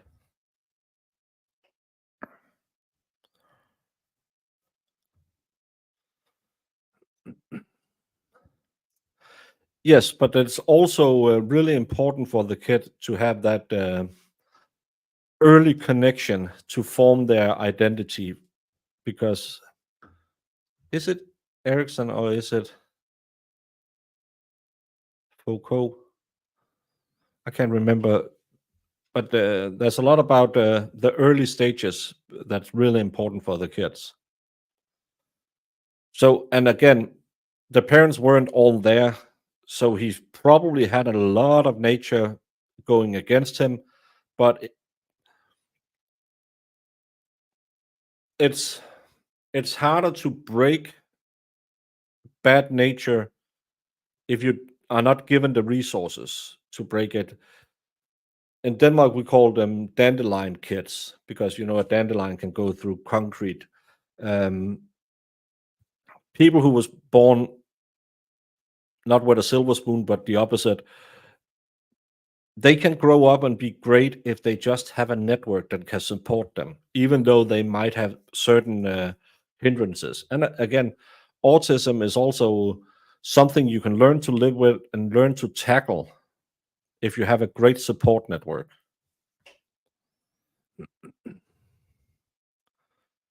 Yeah, that's why I'm saying we are. I don't know what you in Denmark we call it doing them a bear favor, because don't give a favor to a bear; it'll maul you. Uh, we are trying to be good to them, and we end up being bad because they need more structure, more help, more support. And I think we have gone too far. It's too much thinking about the economy that it's expensive. Too much. Oh, they need these rights because we should treat them as human beings. Of course, you should be treated as human beings, but we have to figure out that not everyone can take care of themselves.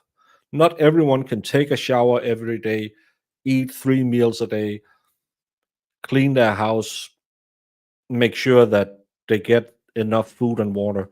And I think the goodness industry has kind of ruined it.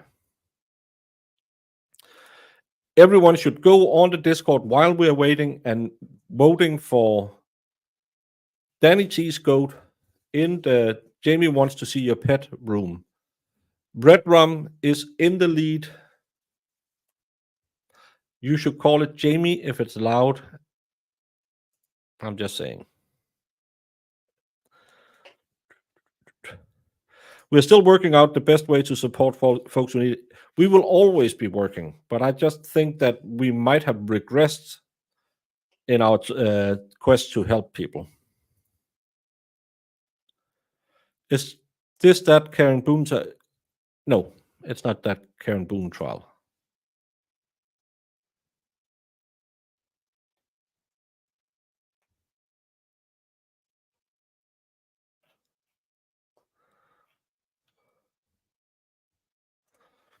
Yeah, my best buddy's daughter is also on the spectrum, and they have been through a lot, but she's aware that she has it, and that helps a lot because she doesn't understand social interactions, but she knows she doesn't understand it, and that's a really big part of it. Because she came home from school one day and said, "It's so weird. Everyone wants to hug me. I don't like it." And they said, "Well, that's something people do because that's a way to say hello." Well, and she's really intelligent. That's the thing that, but she just don't understand social interaction. So as she said, well, the girls I like, I would let them hug me, and the other ones I'll tell them no. So she's thinking, okay, this girl has a need to give me a hug, and so she knows she doesn't like it and it's awkward for her, but she understands that makes someone else happy.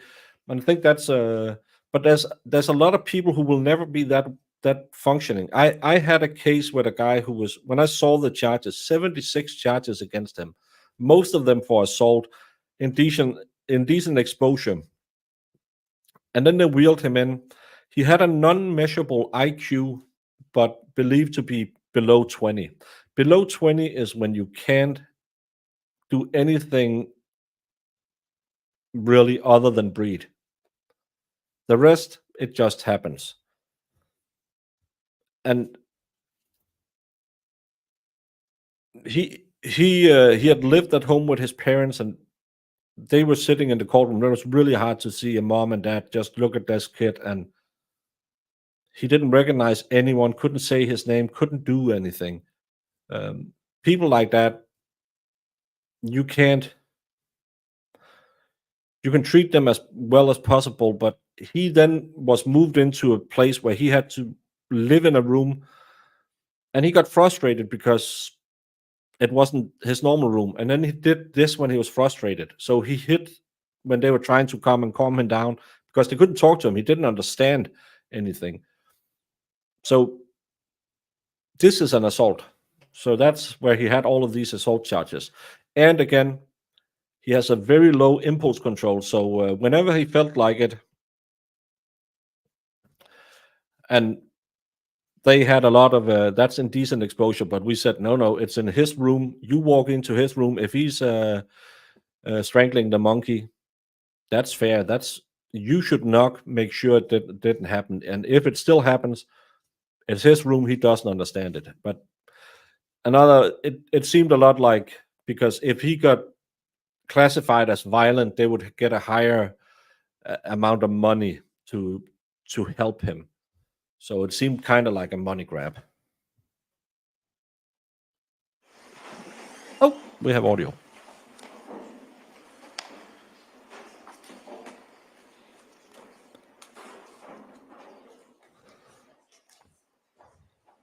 For those who don't know what lort is, that's beard in Danish.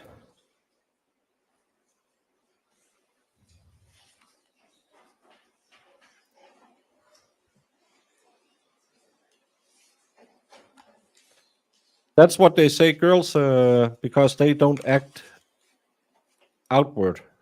They're really hard to diagnose. Yes, he's great in it. I don't have 7,000, but the one that says Jamie wants to see your pet, just as Danny wrote it.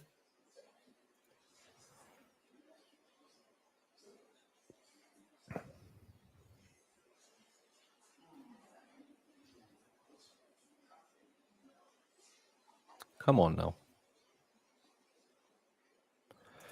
He's a hitman, and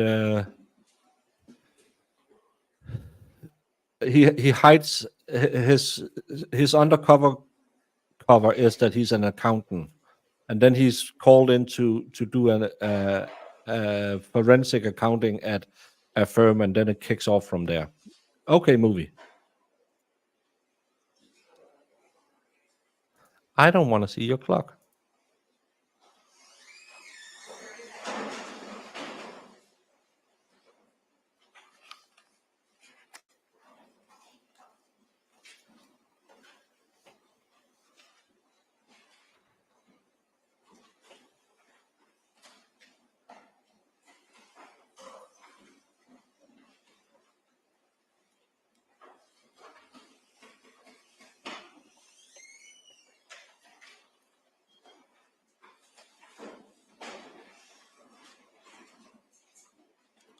You can all be seated.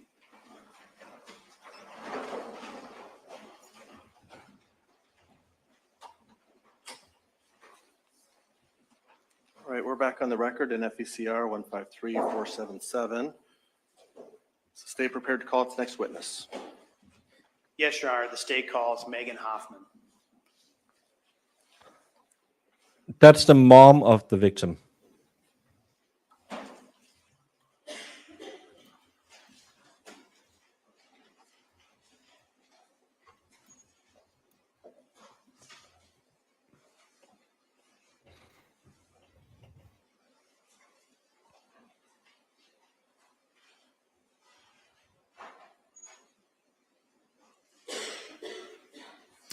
Well, my oldest daughter was tested for dyslexia, and they found out she was dyslexic.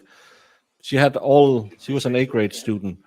But as I told her, I said, it doesn't change you that you get a diagnosis. You will still be the same. Now you just know, okay, I have to have to pay attention to this because it could mean something sometimes, but it doesn't change you as a person. You'll still be the same when you get a diagnosis. Are affirmed to tell the truth, the whole truth, and nothing but the truth? Yes. If you'd please start by just stating and spelling your full name for the record. Megan, Megan, Elizabeth, Elizabeth, Hoffman, Hoffman. Thank you. Go ahead, counsel. Thank you, Your Honor. Good morning, Megan. Good morning. First, I want to ask you a little bit of questions about yourself. How old are you? I just turned 40 the week Noel was killed. Welcome to the club. Although I'm almost on the 50 side of it. Where do you live? North Liberty, How long have you lived in North Liberty? since February. Where'd you live before that? Marion, What address in Marion did you live? 1240 South 12th Street. And that's in Lynn County, right? Yes. How long did you live at 1240 South 12th Street? It was just over a year. While you were there, who did you live with? Melody, my daughter. Melody Hoffman? Yes. What is Melody's, what was her date of birth? 12903.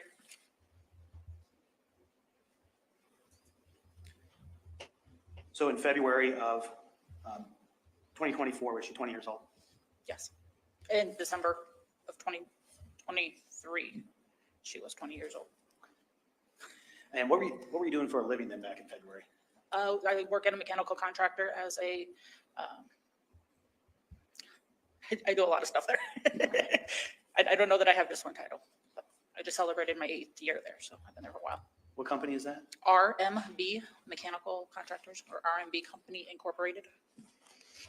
Megan, do you mind, can you move that microphone up to you a little bit or move closer if that's possible there? Just, you're good, but just to hear you a little better. Okay. Great, I think that's better. Good. How long did you work for that company? It was 8 years on Halloween. You still work for them? Yep. But you live in North Liberty now. Who do you live with? Melody's father, TJ Tyler Hoffman, my significant other. And so TJ is Melody's father, and you're also together with him as Yes, in a correct. relationship. Yes. I'd like to show you an exhibit at this time. It's going to be on that screen right there in front of you. It states exhibit number 10A.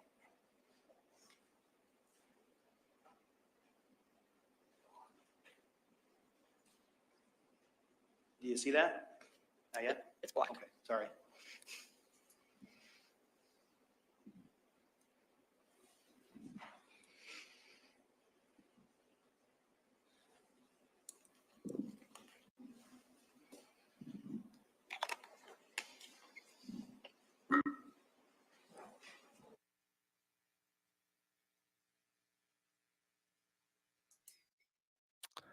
Everyone, we knew it was coming.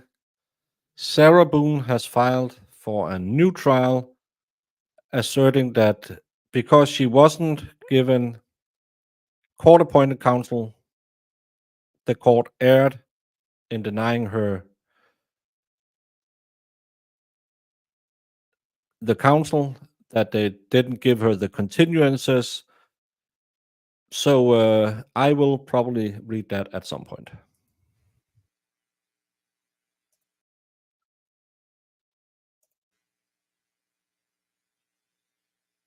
Did we go to a sidebar again?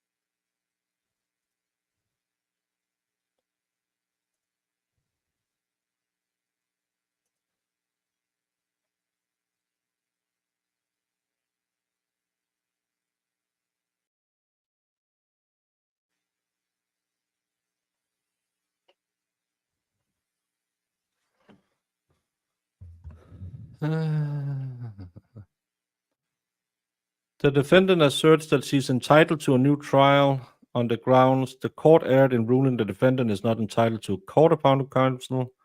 Court erred in denying undersigned counsel multiple motion for continuance.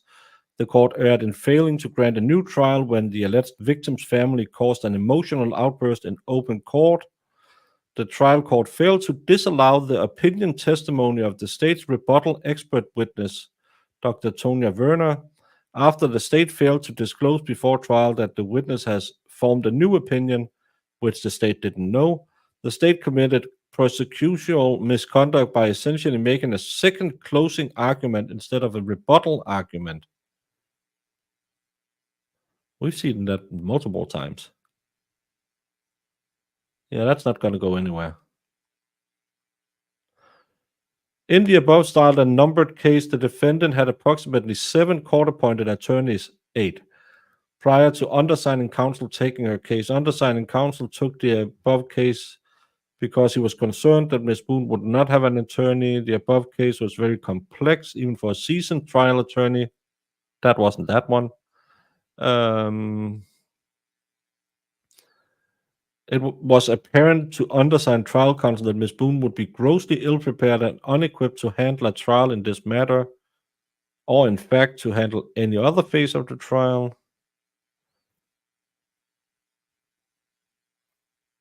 Yeah, that's not going to work. The judge ruled on it.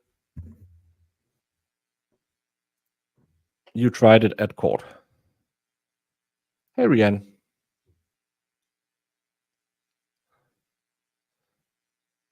Why don't we have any audio? Who signed the order? Come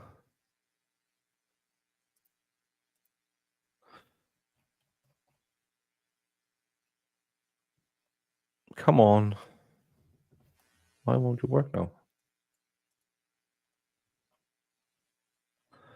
Signed by James Owens. Of course it's James Owens. Did they lose audio? No objection. 10A is admitted. Yeah. When we get opportunity, we'd like to publish that, Judge. Yeah, I need a new Boone letter. She filed an appeal for a new case because the judge didn't treat them good and the state lied. All right, Megan, now I'm going to ask you a few questions about Melody, okay, and have you tell us about her. First of all, can you just give us Yes, because the expert testified. I didn't talk to them. I didn't explain this to them before. But all of this was ruled on by the judge, so it's just stupid. kind of a general description of Melody's personality? Outgoing, bubbly, lively, caring, loving, compassionate. Would do anything to help anybody or animals. She volunteered at the animal shelter in Lynn County. she would typically, I specifically remember she and I were shopping at the mall.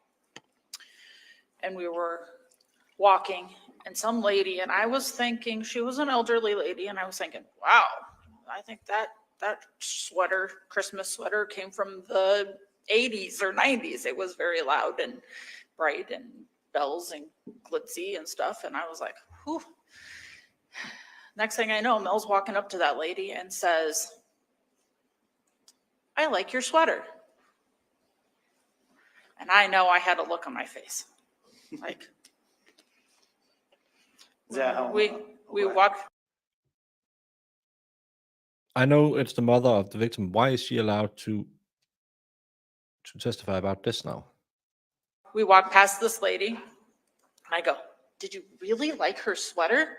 And Mel's like, no, I just wanted to see her smile. Is that a pretty good description of the way Mel would interact with people? Absolutely. Complete strangers. She didn't care.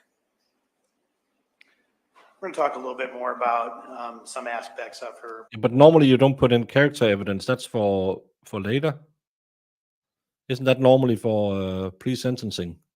personality. But first I want to ask you on or about February 17th, 2024, about kind of what she was doing in her life. So she's 20 years old. Was she going to school or anything? No. Had she gone to any kind of school after high school? She went to Kirkwood for a short time. She loved it. She just didn't get the grades that were required, but she absolutely loved it. Did she go there with any kind of purpose or any kind of major? She wanted to go into the medical field of some kind. She wanted to, I think it was called medical assisting is what she was going into at that time. So she didn't continue with that because of grades? Yeah. Was she at all planning to go back to school or just kind of going with the flow? She was going to look into like maybe a job at a nursing home or, you know, something still in the medical field where you didn't need a higher education. Was she working at that time? No.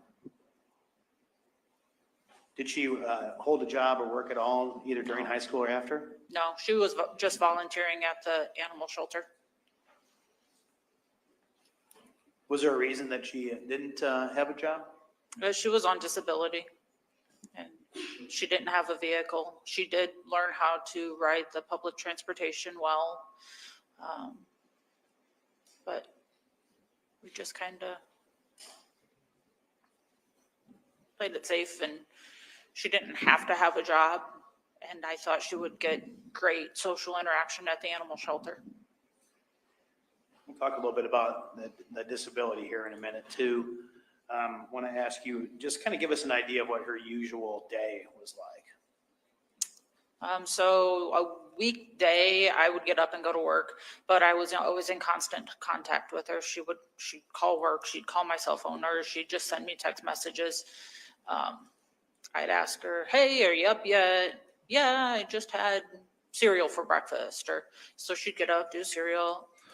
Yeah, we places like nursing homes and stuff like that is normally where they can come in, help a little bit, spread some joy. Is some of the jobs we give them here, and they don't have to do direct patient care, but they can really brighten up someone's life. So heart-wrenching to listen to a happy girl who just wanted to help other people and wasn't born like the rest of us. It's just this is why I hate doing trials. Whatever for breakfast. I can say that I never had to clean our apartment because she did. She loved to clean. Sometimes a little too much. I came home one time and the cupboards were all cleaned out and they looked fabulous, but the food cupboard I noticed was missing a lot of stuff. And I said, what happened to the macaroni and cheese? I threw it away. I don't like it. And I'm like, oh, well then. But So she'd clean and also make some menu choices. yes.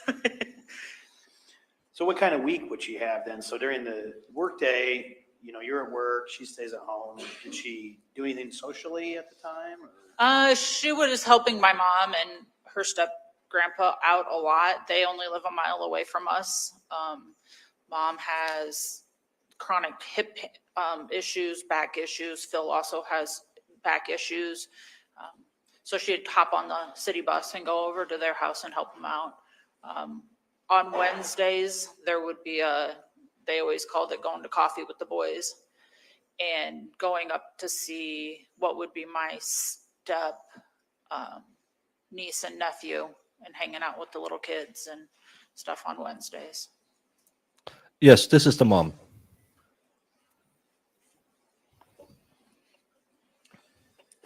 So you mentioned earlier that she was on disability. Can you tell us what kind of disability she had been diagnosed with? She had a mild intellectual disability. Tell us what that means. So instead of her being able to process everything at what you would think a 20-year-old would be able to process stuff, it was more like she processed it at a 14 or 15-year-old's ability. Sometimes I would just have to rephrase things so that way, like, she would understand, if somebody was trying to tell her something or whatever, I could assist, and then she would eventually, like, fully understand stuff. You just had to maybe word something a little less precise or change it just a little bit. So I have a 14-year-old, and sometimes you have to, you realize maybe you're talking a little bit too adult to them. Yes. You have to kind of put things in more simpler terms so they understand. Right. My 14-year-old is literal sometimes, so I'll say something that an adult would understand is maybe making a metaphor or something, but they'll look at you like, what are you talking about? Something like that? Yeah. Okay. And after you're able to describe things to her in these terms, was she generally able to understand and be able Yes. to function then? Yeah. Did that mild intellectual disability then also prevent her from, being able to maybe have certain jobs, get certain jobs? Yeah, I would think so, that, some people maybe wouldn't be as understanding, and definitely holding a higher position in a company would be very difficult. Because of Melody's disability, did she also have difficulties sometimes understanding social situations and relationships compared to maybe women her natural age? I would think so. She would come talk to me about things just all the time. She was very open with me, and I would help her, and I think that helped her a lot. But I think that she kind of, like, they're not being your friend, they're actually picking on you. Yeah. So there might be occasions when would she tell you a story about something and like you'd realize that maybe the people weren't being kind to her? Yeah. In those occasions, would you have to explain to her kind of your observation of it? Maybe you're taking this differently than was intended. Yep. Would you describe Melody as a trusting person? Very. Why would you? Yes. If you had been here 5 minutes ago, I read why she wants it. The baker is always first, if it's not last. Jemima had found it for me, but thank you for notifying. Describe her as a very trusting person. I guess she had no reason not to trust people. She just trusted everybody. Did she have a lot of people in her life, like you and other family members, that kind of maybe contributed to that? I would think so. And was she the type of person that would maybe put immediate trust in a stranger more than maybe someone of her natural age? Like, trust strangers more? Yeah. Is that something you noticed her doing? Yeah, she would be, like I said, at the mall, she'd just walk up to a random stranger and it didn't matter if it was Buy a a brick. elderly lady or a young kid it didn't matter who it was. It was just, she wanted everybody to be happy and feel good. Did Melody have a cell phone? Yes. And so, for example, did she have passcode on that cell phone? Yes. Did you know what it was? Yes. What was it?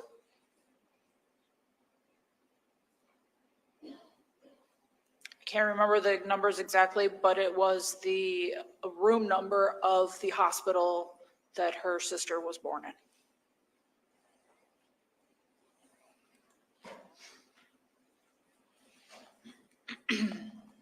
Was Melody the type of person who might, if somebody would ask, might give them her passcode if she trusted him? Yeah.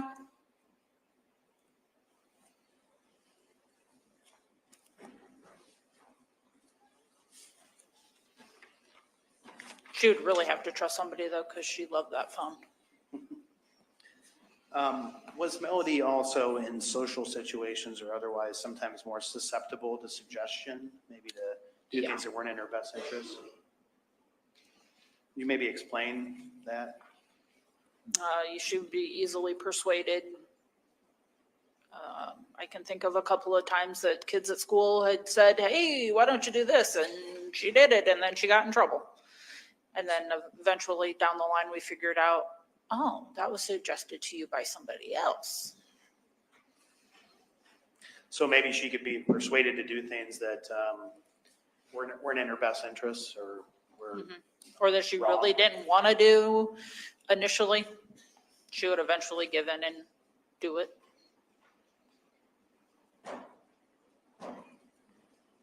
Did you ever find out or determine from knowing her why it is that she was why she would agree to do things maybe that weren't in her best interest? No. I was just thankful that we had an open line of communication and I could help her determine certain things. Do you believe that this trusting and maybe susceptible to persuasion aspect of her personality was because of who she was as a person, her disability, or both? Well, I never knew her without the disability, so I'm going to have to say both. Okay, that's a good answer.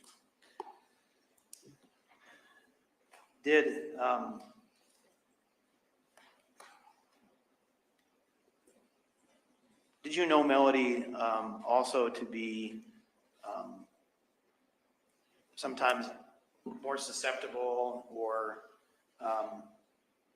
more suggestible to make decisions that may actually imperil her own personal safety?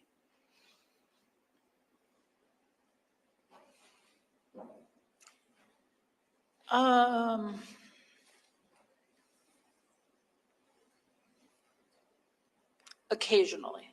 Wasn't a frequent thing. It was just, there was occasionally like, don't do that. That might hurt you. She put herself in any dangerous situations?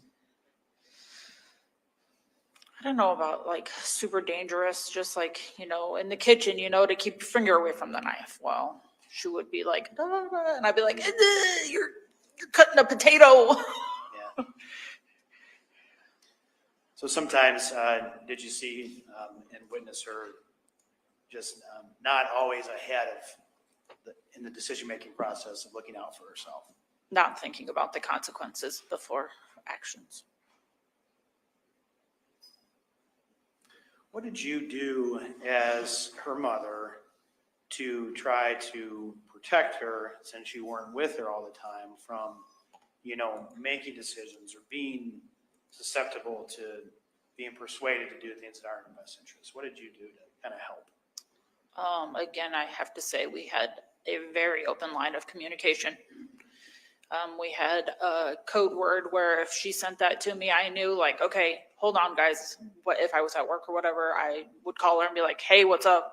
Like something's going on, tell me.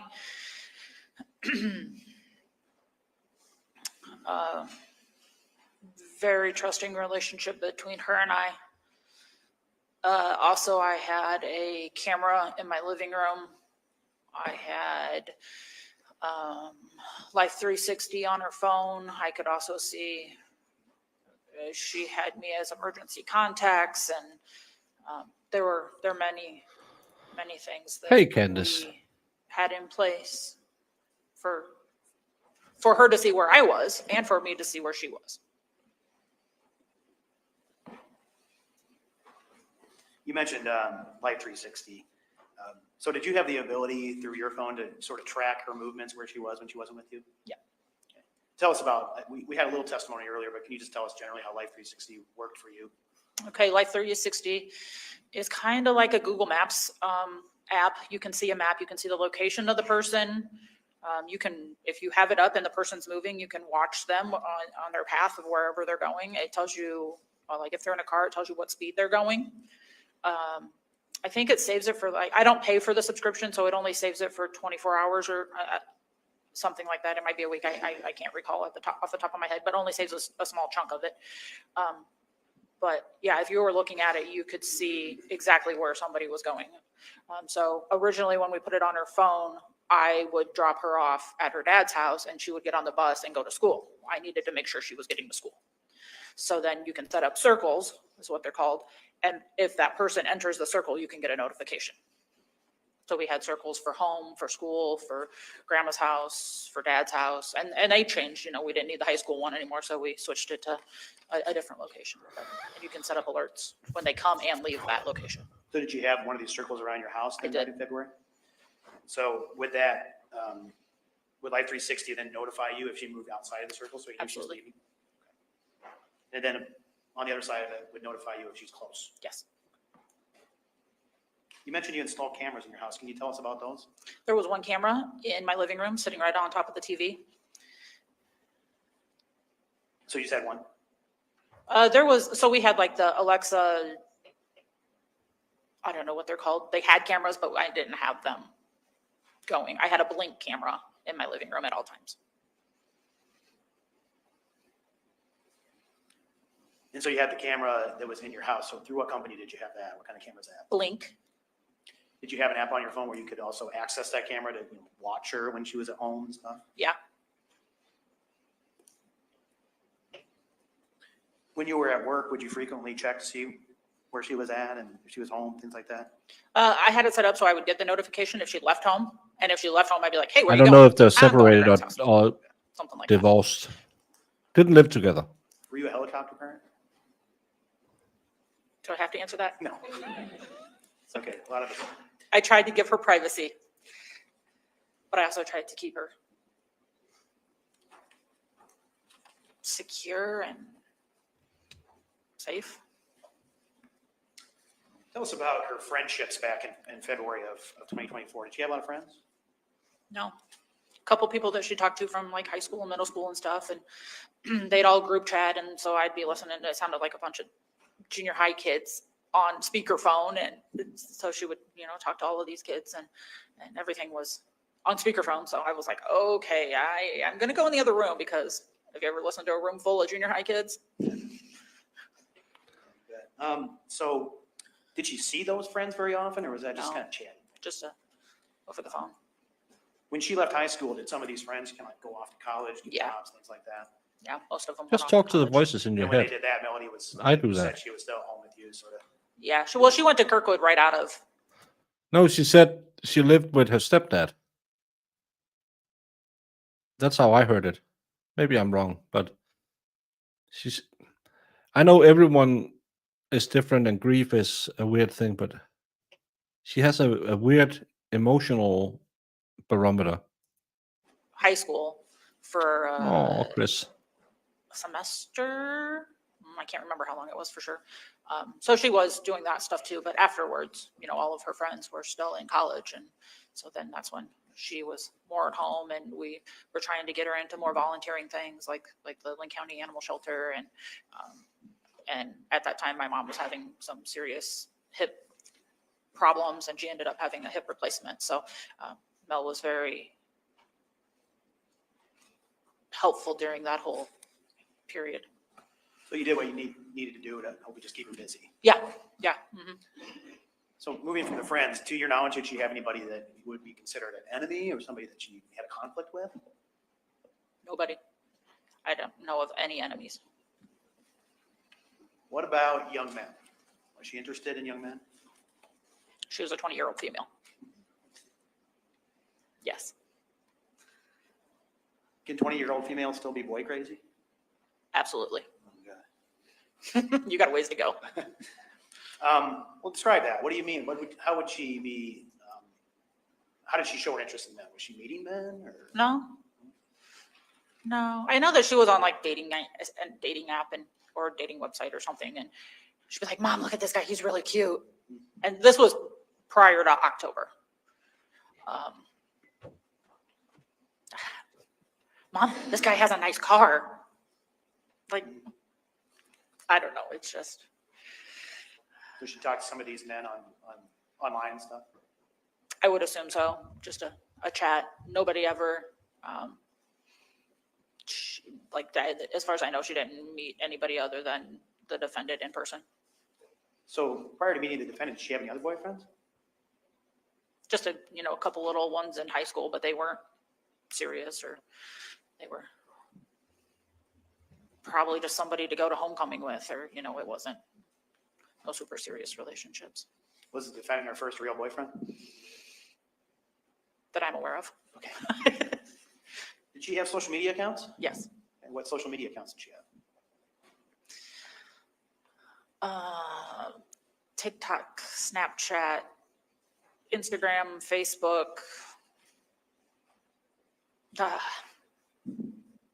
what I got. Okay. And you let her use those accounts? And, Yep. like most other people her age have something along those lines? Yep. For the most part, I had all the username and passwords. I could log in whenever I wanted. And did she ever make multiple accounts? I do know of one time that she did make a multiple account. Okay. Made one of, I don't even know what the name was, but she was not able to express her feelings face to face or even ask herself to her grandfather. And she made an account, and she let him know how she was feeling. Okay. So this was an account under a different name she did once to do this? So going to February 17th, 2024, prior to that time, you mentioned that Melody and the defendant became an item. Can you tell us, to the best of your recollection, when she met the defendant? Towards the end of October of 2023. And when did you meet him? Probably about the same time. Just a few days later or something. And do you see him in the courtroom today? I'm sorry. Do you see him in the courtroom today? Yes. Okay, just identify him for us if you could. McKinley Louisma. In the blue shirt next to his attorneys? Yes. May the record reflect a witness identified defendant, Your Honor. It will. Was there a time when the relationship between Melody and the defendant got to the point where he would actually stay at your house? Yes. Was it Very the overnight? Yes. Very frequently. Do you know how they met? I would assume online. Can you tell us what impression you had of the defendant when you first met him? He was very polite, very helpful. We sat down and I laid down my ground rules for being in my home. They weren't just for him, they were for both of them.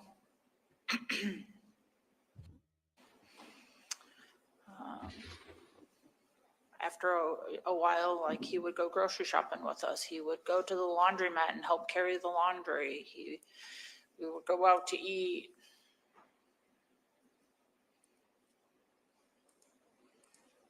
Must be so hard How did the having relationship welcomed him into your home and he did this to you. Beginning and at the end of October, kind of over the next couple of months. I'm sorry, can you How repeat? did the relationship proceed then? It appeared to be very good, and like they were together all the time, and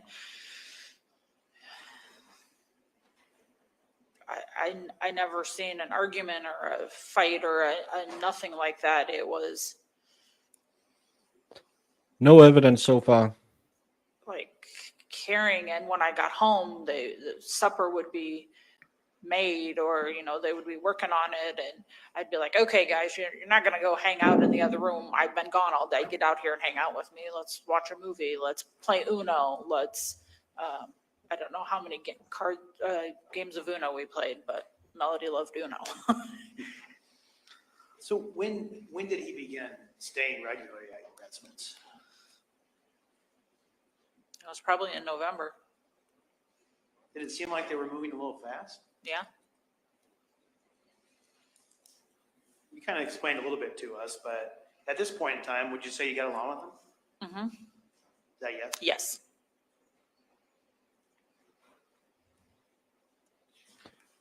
We don't know if On he's the other side intellectually is he challenged. also, had some parents in town, right? Yes. And would Melody ever go stay the night over at his house, at his parents' house? I was aware of one time that she stayed over there,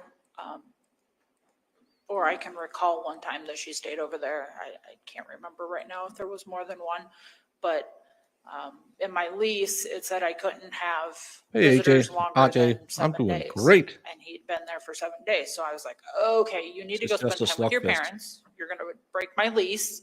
Yeah, but we don't know anything about his mental state. Go spend time with your family, and then you can come back. And Mel's like, well, can I go stay with him too? And I was like, yeah, that's fine. Okay, that's fine. So they went and spent the night over there and came back the next day. To your knowledge, did she ever spend the night at his house without telling you? Not to my knowledge. Did you have the type of relationship with her that if she were to go spend the night somewhere else, that she'd let you know? Yes.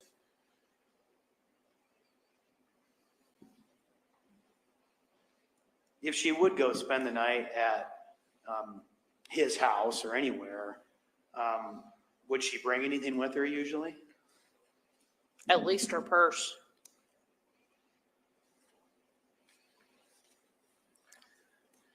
Did Melody buy things for the defendant? Yes. What kind of things? She bought or had me purchase for her bracelets off of Amazon, a his and hers bracelet.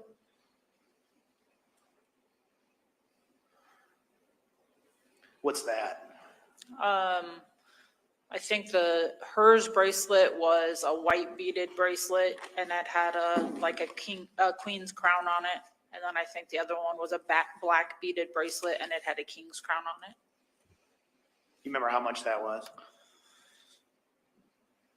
I don't off the top of my head. Yes. $20 or something. We read parts of it Anything earlier. else you're aware of that she bought for him? Probably pop and food and stuff at the gas station. I always told them that they were welcome to eat anything in the house, and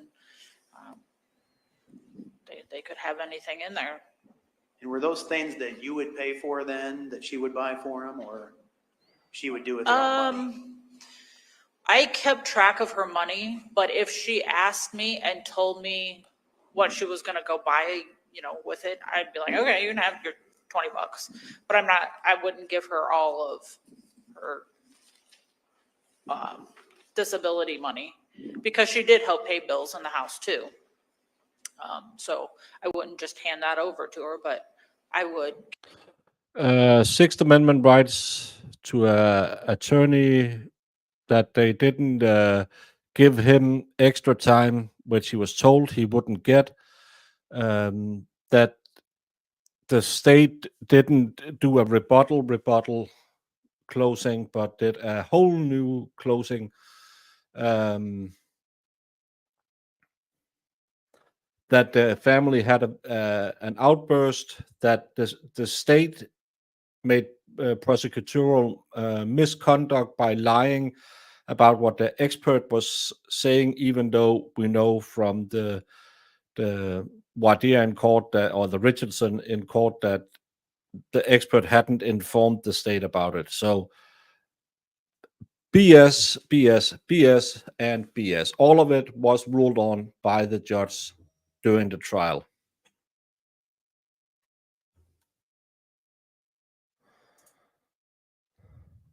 give her money if she requested it. To your knowledge, did she ever buy him a phone? Not to my knowledge. Is that something she'd be able to afford? No. Happy birthday, East B Fleck. And you've been a member for 6 months. So you were 22 and a half years old when you started following me. Big congratulations. Hope you get whatever you wished for. And if you don't get it, blame Jamie.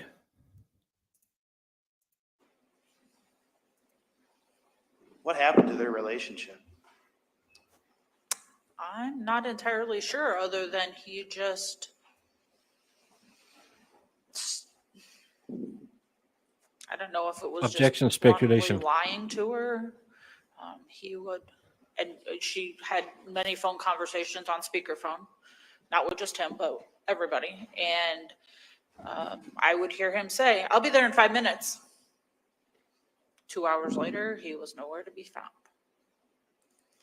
Did that happen? Oh, go ahead. Sorry. And that happened more and more and more frequently over time, to the point that I was like, okay, I'm tired of seeing this happen. He's playing games. Just, we need to separate for a while. You guys can still be friends. Just give each other a little space and a little time. And Hey, Tom. I don't know what's going on. I knew he had a lot going on. I knew of a possible baby, and he wanted to be in that child's life and help take care of it. I respect that.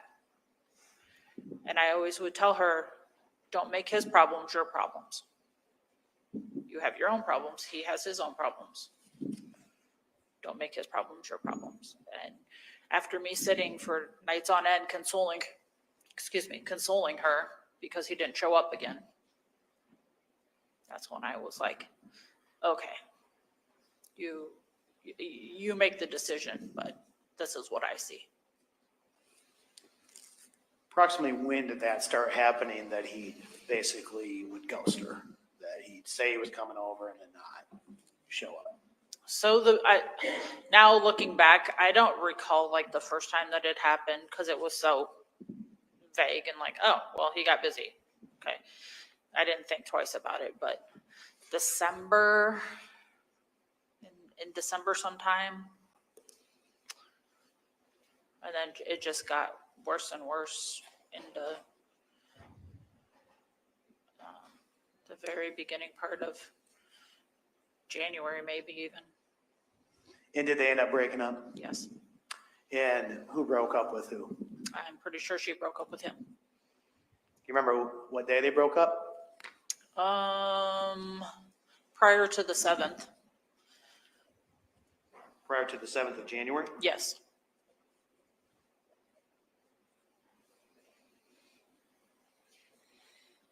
Based on your observations, at least, did the breakup appear to be amicable? Yeah. Do you recall making an arrangement with him to come pick up some of his property from your residence? Yes, Was there some tension around that? there was. What kind of tension? Like I would say your typical like high school breakup. No, I'm not giving you your stuff back. No, I'm not giving you your stuff back. And like, I'm going to throw away all your stuff. No, we're going to be adults here. Neither one's going to throw away each other's stuff. I'll be the middleman. Give me all of his stuff. You give me all of her stuff. And I will Jamie threw away my Letterman jacket, swap it. and she won't give me my class ring back. Your Honor, I'd like to show the witness states exhibit number 10K.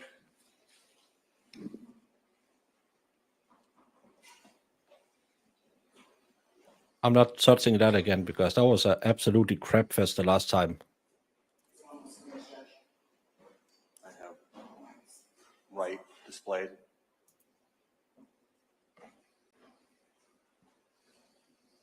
Do you see states exhibit number 10K, Megan?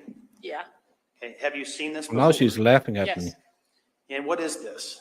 A text message over, not text message, Facebook Messenger messages between myself and McKinley. Is this a conversation between you and the defendant regarding the, like towards at the end of the relationship between Yes. he and Melody, and then arranging for him to come pick up the property? Yes. Is this a fair and accurate depiction of that conversation? Yes. Move to enter states 10K, Your Honor. Any objection to 10K? No, Your Honor. Let's 10K is see it. admitted. And publish that when we get a chance, Your Honor. We'd like to publish that, please. Now publishing. Thank you. So Megan, when we're looking at this exhibit here, states number 10K, I guess just so we know what we're looking at here at the top, there's the letters KXNG. Who's that? McKinley. And so does this show that you're talking in this Facebook Messenger conversation with McKinley Louisma's Facebook profile? Yes. And right here in the kind of blue background here, bluish purple, is this you? Yes. Okay, can you just read for us what you're telling them? And slowly, if you could. I'm sorry, this screen up here is, I can't see the end of it at all. Okay. That's what Jamie does. Are you able to read it from up here at all? Yeah. Okay. I know you have a lot going on and that you need to figure out. I've told her that multiple times. The thing that makes me mad is when I hear you say you'll be here, or you will be back, or I'm sorry, you'll be back, and then you don't show up. I agree, you two can be friends, but give it time. Get your issues under control first, and then you can work on friendships. And then I said, send me some kind of receipt of what she owes you, showing where it was spent and how much, and I can send you the payment back over Facebook Pay. That's the only app I had at the time. I plan on sleeping in tomorrow. I can text you when I get up and let you know that I have gathered all of your stuff and I am ready for you to come get it. I'm guessing it'll be around 2 p.m., but I'm not for sure. Do you have anything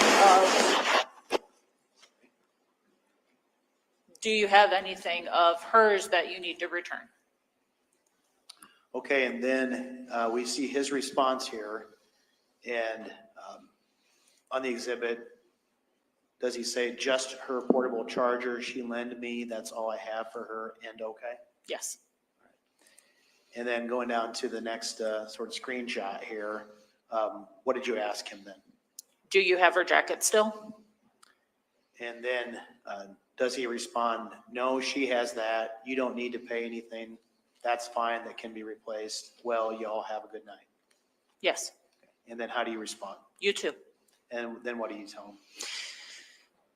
If you ever need any advice, you can always send me a message on here. I will be happy to help. Take care. And then we see on this exhibit here, January 7th, 2024 at 1:32 p.m. Do you see that? Yes. Is that the day that the defendant came to pick up his property? Yes. And what do you tell him on that day at 1:32 p.m.? I have your stuff ready. Or I'm sorry, I have your stuff for you. And does he respond, okay, thank you, am allowed to come get them right now? I think so, but I can't see the bottom of the screen again. Oh, okay, yeah. He does, yeah. Yes. Okay. And then what do you say in response to that? So after his response, yeah, I'm here. Please bring Mel's charger with you. Let me know when you get here and I'll bring it down.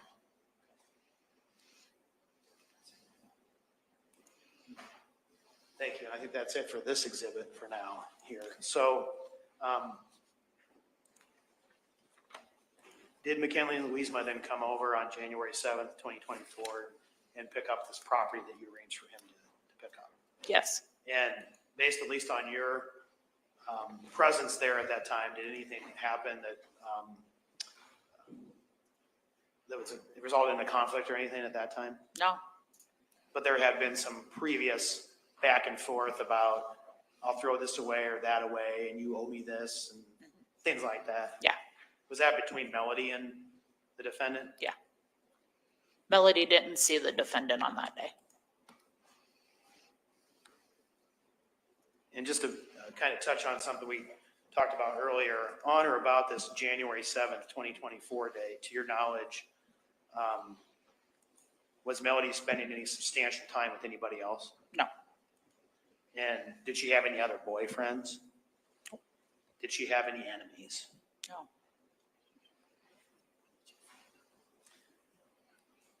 On or about that day, when the defendant and Melody had broken up and there was this arrangement for him to come pick up his property that involved that previous tension and whatnot, do you recall Melody receiving a concerning text message? Yes.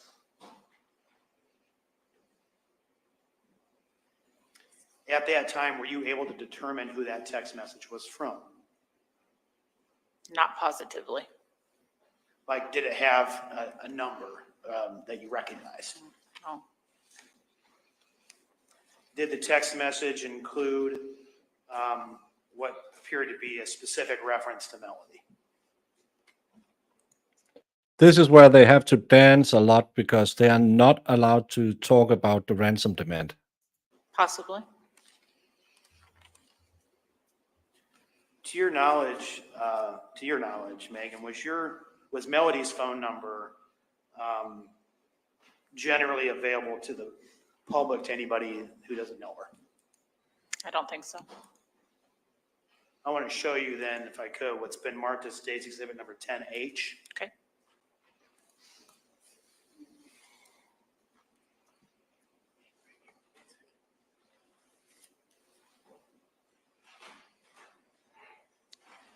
I can see all of that. Do you recognize State's Exhibit number 10H? I do. Does this contain that text message that Melody received on or about January 7th of 2024 on her cell phone? Yes. And was that sent to her cell phone number? I'm not sure. The message? When I seen it, it was on an iPad, and I know that she had the iPad and her cell phone linked, and they could get messages intertwined, but I'm pretty sure it was sent to her phone because I was also able to see it on her phone. Is this a fair and accurate depiction of the way that message read when you saw it on her iPad that was connected to her phone? Yes. Move to enter State's Exhibit number 10H. Any objection? Yes, Your Honor, we object to the omission of 10H. We stand on a prior record made. The objection's overruled for the same reasons stated in the court's earlier rulings on motions in limine. 10H is admitted. We'd like to publish that when we have a chance, Your Honor.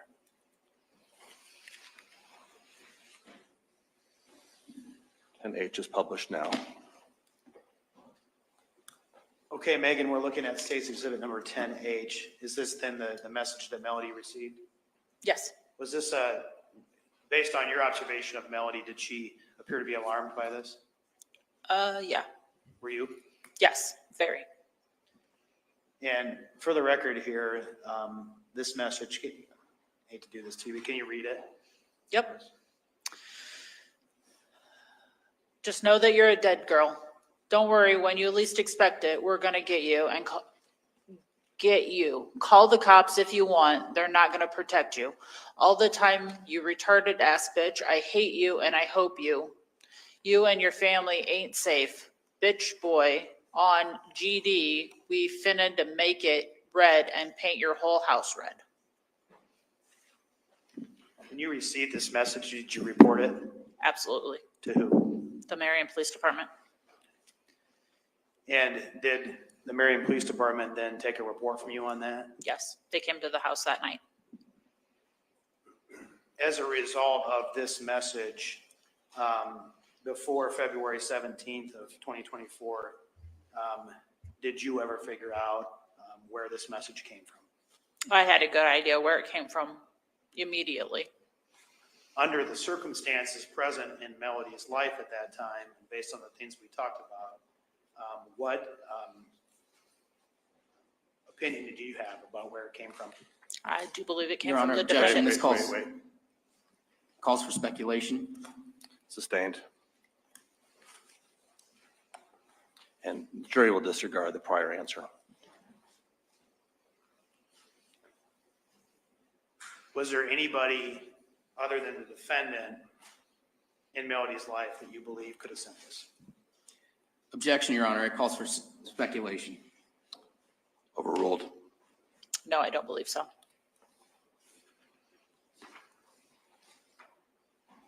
Okay, we Hey, can take Regina. that down now, Judge. That's it. Well, we can take that down now. I'm going to Oh, ask some sorry. questions.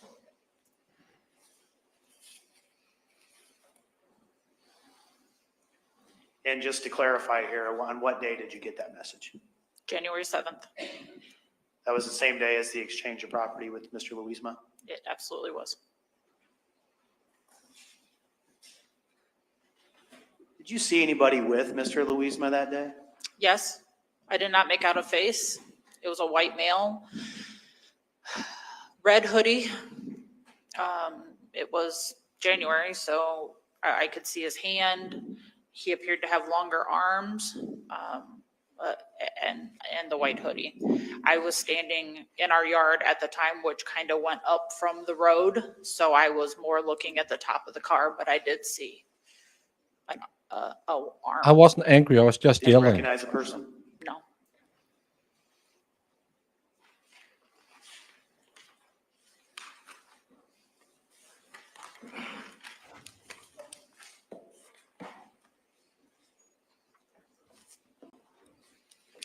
Did this message come to Melody before or after the defendant had been there?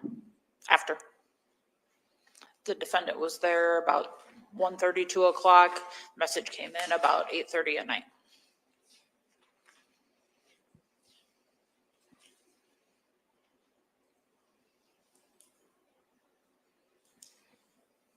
What emotional impact, if any, did you see this have on Melody? She was visibly scared. We went and stayed in North Liberty at her dad's house for at least a week. We packed up all of our stuff that night that we needed, and we left about 11 o'clock and went and stayed in North Liberty.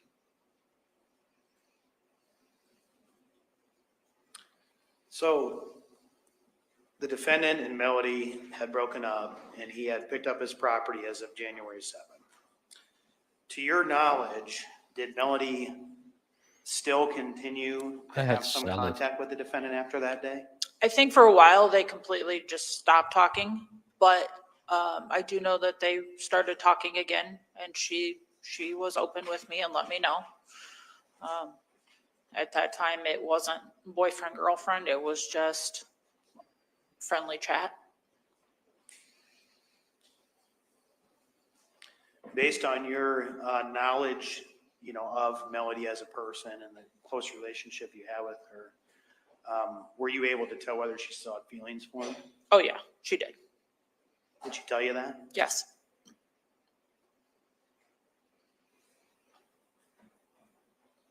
Did she ever express to you that she wanted to reignite the relationship or get back together with him? Not in those words, but yeah.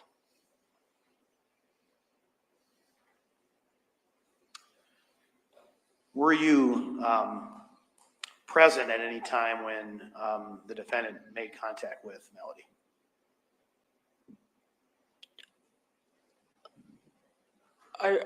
Can you rephrase that? I'm sorry. Did you actually witness or hear the defendant and Melody talking? Yes. When was the last time that they talked? Well, I do believe on the night of the 17th, but when the last time I remember her talking with him on speakerphone was the night of the 16th, Friday night. Okay. So as of Friday the 16th, you knew that they were still talking? Tastes horrible. I knew that they had started talking again. Let's go to the day of February 17th into the night. Okay. Can you tell us what you and Melody did that day? We got up, had breakfast. We went to Sam's. They have these chicken tacos that Melody really liked. And then we went to Aldi and got groceries. We Aldi, went to Jamie, Starbucks. not That was Aldi's. her absolute favorite place.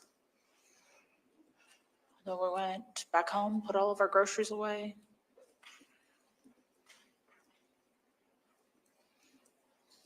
Okay, about what time did you get home from the grocery store there? I don't recall the exact time, but if I had to guess, it was probably 6. I'm not an early riser. I like to sleep in. So after about 6 PM, then what did you and Melody do? I made supper and she laid on the couch for a little while. Her hip was hurting. Hey, Luna. We just chilled for a little bit, and then I was like, hey, the couch isn't comfortable for both of us to lay on it, so why don't you come lay on my bed and we'll watch a movie. So we went in there and laid on the bed and watched a movie. So about what time was it then when the movie, when you're watching the movie or when the movie ended? The movie ended right about probably 11:15. I'm happy Alice Norge Cloud isn't here what because he did you would do? yell.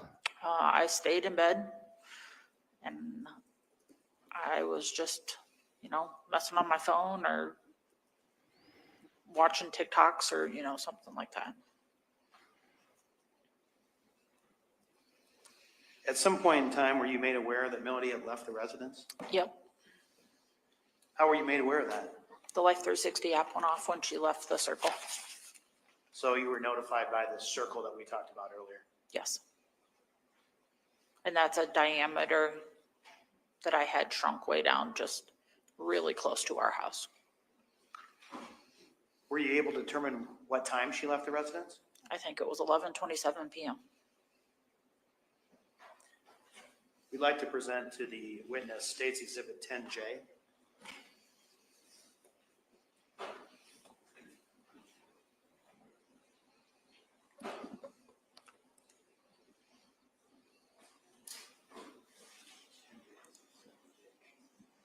Tell me when you're ready.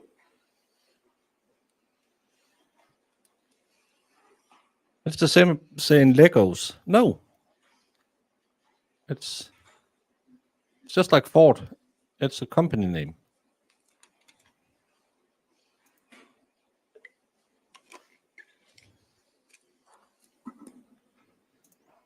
It's so artificial and it's just bleh. I like energy drinks, but this one is just nasty. Or any one I had of those.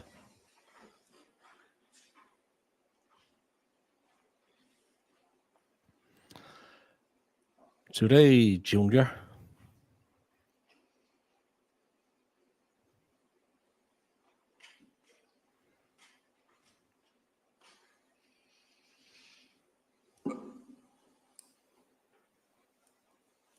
We're ready, Judge.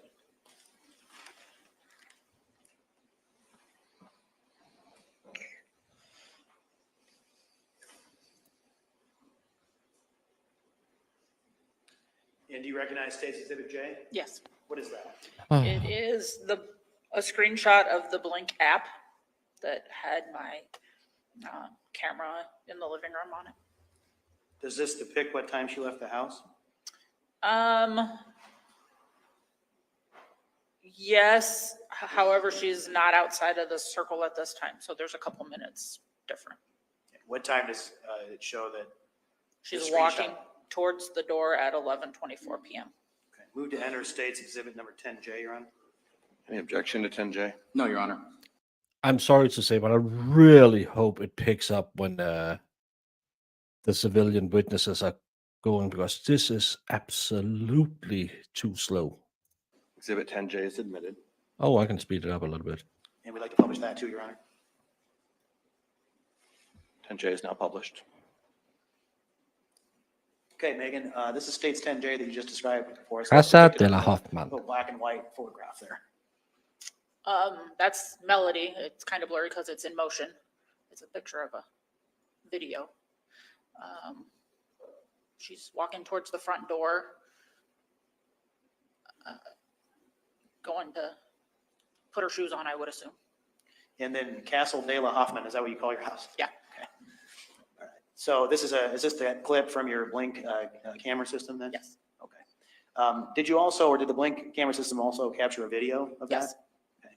And was that video also turned over, or did you allow the police to have access to that? Yes.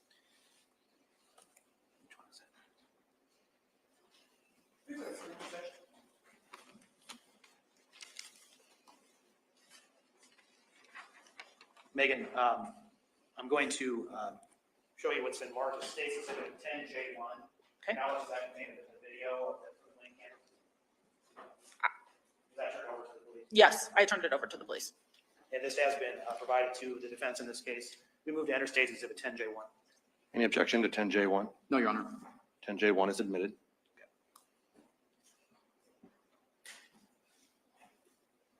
And we'd like to publish that too, Your Honor. Tell me when you're ready.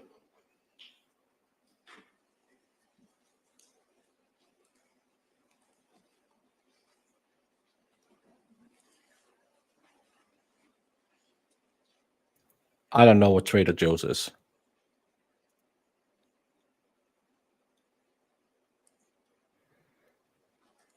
We're ready, Judge. Publishing 10J1.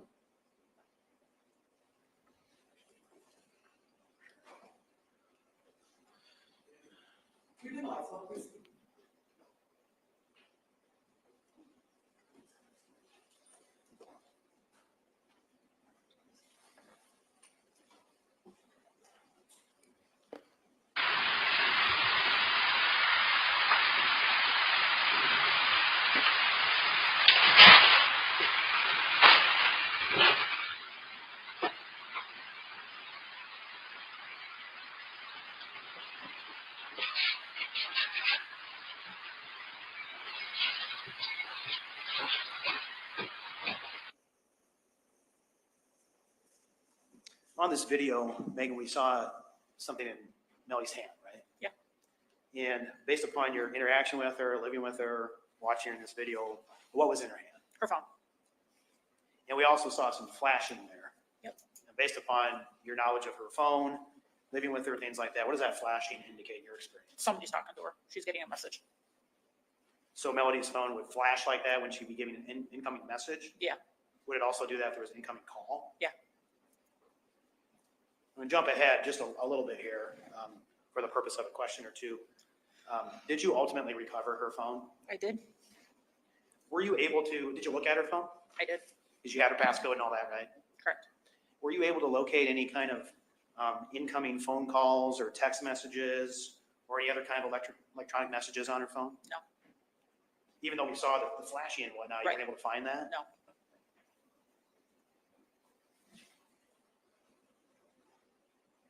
What was Melody wearing when you last saw her?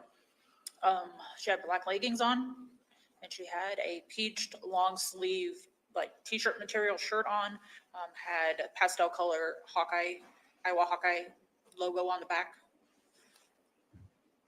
Her hair was straight down.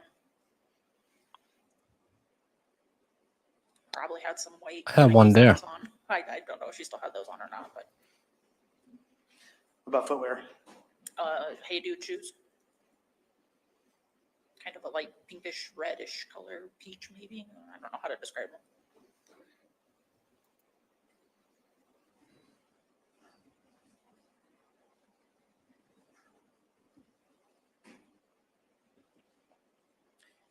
In that video, if it appeared like she didn't have black leggings on, where would she have gotten those from? If she didn't have black leggings on, Yeah, is there an area in there where she could get some clothing at all? in that little area we see her go into, Yeah, that's the front door. I think it appears that she doesn't have black leggings on because of the night vision of the camera.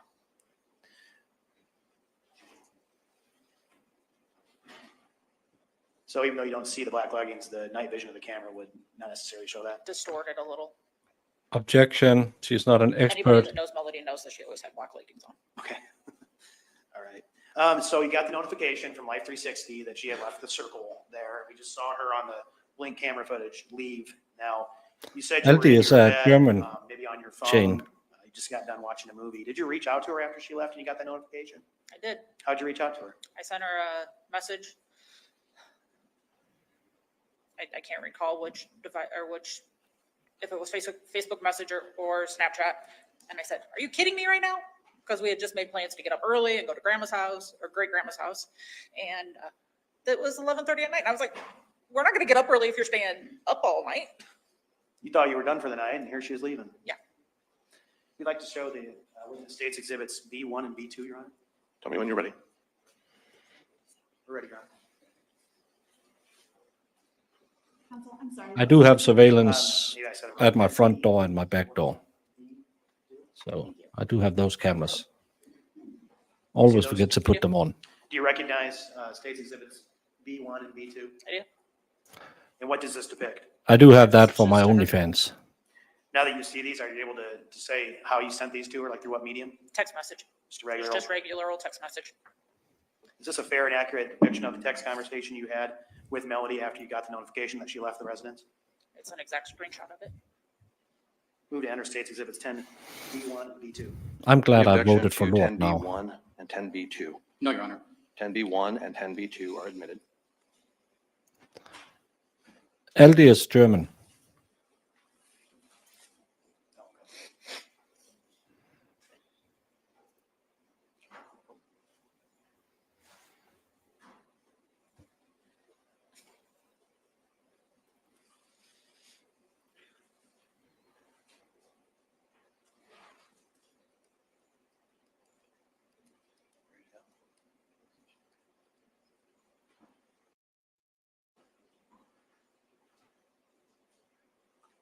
I think we're ready to publish those, Judge, when you are.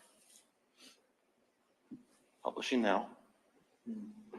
So Megan, this is states exhibit 10B1. It's pretty tiny up on the top there, but is that what it's labeled as? Yes. Okay. And on 10B1 here, we see that the title of this conversation here is Melody. So that's you talking to Melody? Yep. Is this on your phone? Yes.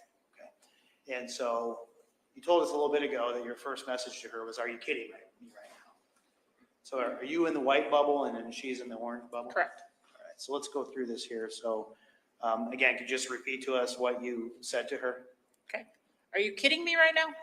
And then did she say, "I'll be back"? She did. And then what did you say next? When? Got your keys?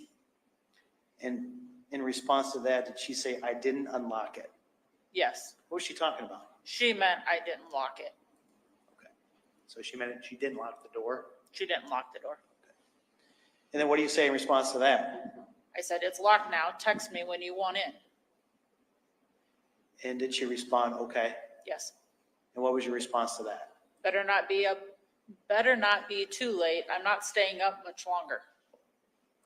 Okay, and then I think we go on to state B2 here. All right. And so in response to you saying you're not going to be up much longer, how did she respond? Okay. What does that mean? I know. And then what do you say in response to that? Don't you dare lose your ring. That's about 14 minutes later, right? Yep. That's just something you thought about? There's a long history with the class ring. Okay. All right. Has it been lost before Yes. and found? No. Oh, Replaced. replaced. Okay. That had to be pretty expensive. Yes. So you're telling her not to lose her ring, and then what'd she say in response to that? I know, Mom. Okay, and then at 11:47 PM, what do you say to her? Around what time are you coming home? And how does she respond at 11:47 PM? I don't know, Mom. I'll let you know. And then we'll get to this later, but what's the next entry? An Apple SOS message. An automatic message sent to 4 of her chosen recipients. Does that message indicate a crash? Yes. All right, thank you. So as we discussed earlier, were you able to track Melody's location then as she was sort of moving about Yes. town for a while that night when she wasn't with you? Yep. And did you do that through the Life 360 app? I did. You already explained to us kind of how that works, about leaving the circle and things like that, but are you able to continue to watch, where she's going? Yes. And so basically you're watching her phone, but her phone's with her, so you're watching her? Yeah.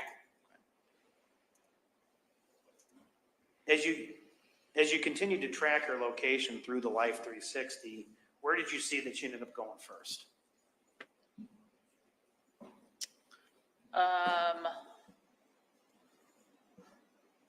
towards Morgan Creek Park. And just for the record, is Morgan Creek Park in Lynn County? I do believe so. Okay. All right, and then as you watched her and she went to Morgan Creek Park, where did she go next? Where did her phone and her go? Over by the Cherry Hill Park area. All right, so she goes to Morgan Creek and she goes to Cherry Hill, and then where does she go? It kind of does a little jump, which was like it was catching up with itself or something, and so there's a weird line, but it puts them back on the road coming back towards Marion, towards our house. So did she go to Morgan Creek, Cherry Hill? Did you recall she went back to Morgan Creek? I don't recall. I think you have to go towards Morgan Creek a little bit to get back on the roads that they would use to come back to Marion.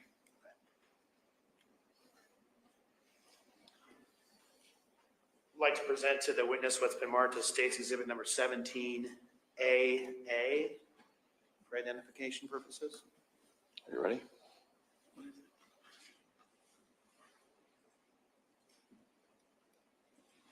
Do you recognize State's Exhibit number 17AA? I've heard about people who ride What's mountain that? bikes use it. Screenshot of my phone of Life 360. And on this screenshot of your phone, is this a screenshot of Life 360 of you tracking Melody's movements that night? It is. Is this something you turned over to law enforcement in this case? It is. Is this a fair and accurate depiction of the screenshot from Life 60 that you took of Melody's movements on or about 12 o'clock a.m. on February 18th? It is. Move to enter State's 17AA. Objection to 17AA. No, Your Honor. 17AA is admitted. We'd like to publish that when you have a chance, Your Honor. Published now. So let's talk about what we're looking at here in this Because of the screenshot. accelerometer and the dividometer.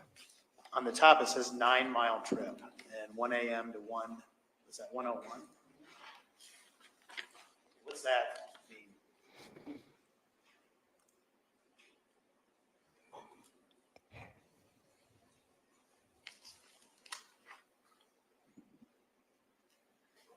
Yeah, dividometer. It is. It's showing a starting point and an ending point, and I don't know if the app was struggling or whatever. It has obviously drawn a straight line, and you can't drive that, but it's an ending point and a starting point of what her location was. Does that show potentially a line between approximately where Morgan Creek Park is and then up into the Marion area? It does. Okay. Could this be an overall indication of the Life 360 captured as her overall trip? It shows the starting point and the ending point of her trip. Okay. And then we go down to this address of 7212 E Avenue Northwest, Cedar Rapids, Iowa. Is that Morgan Creek Park? I'm not sure what their address is.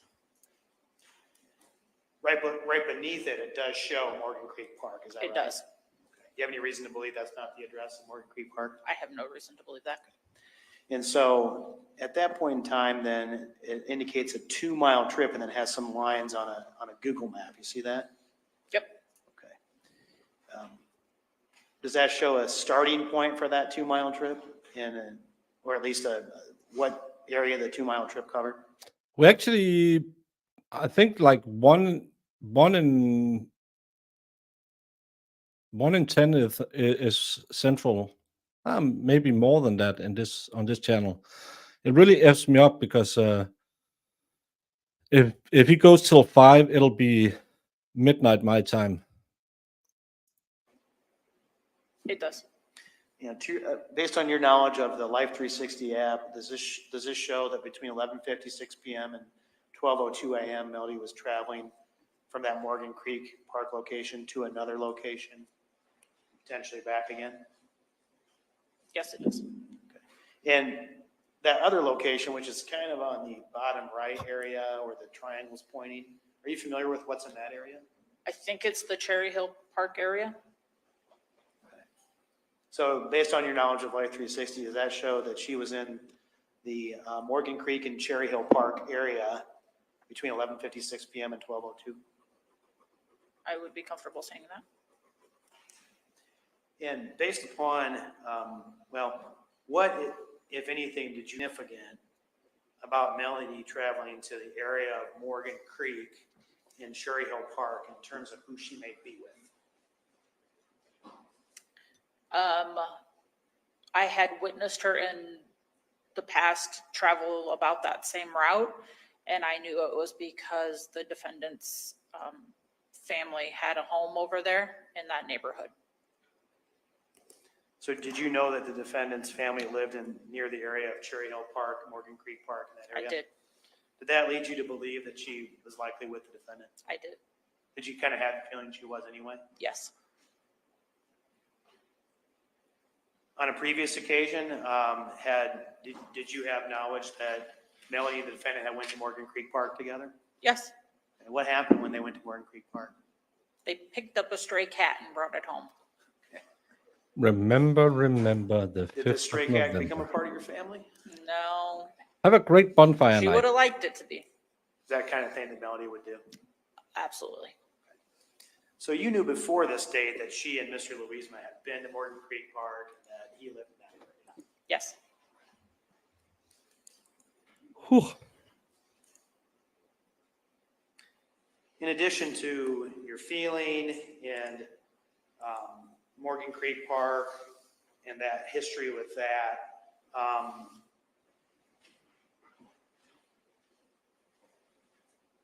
would there have been, based on your knowledge of Melody, anybody else that she would have been with late at night? No. Grant me reapproach.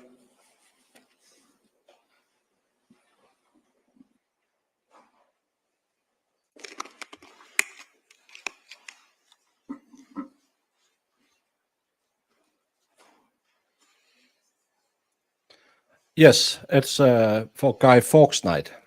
So tonight is the night that they remember that they didn't overturn the government. It's a little bit different than the 4th of July in America.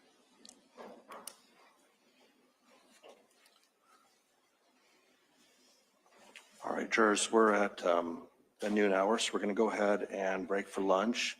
We'll be in recess until 1:30. Please remember the admonition I've given you throughout the case. Have a good 1:30. lunch, and I we'll have see you to back at change 1:30. my time.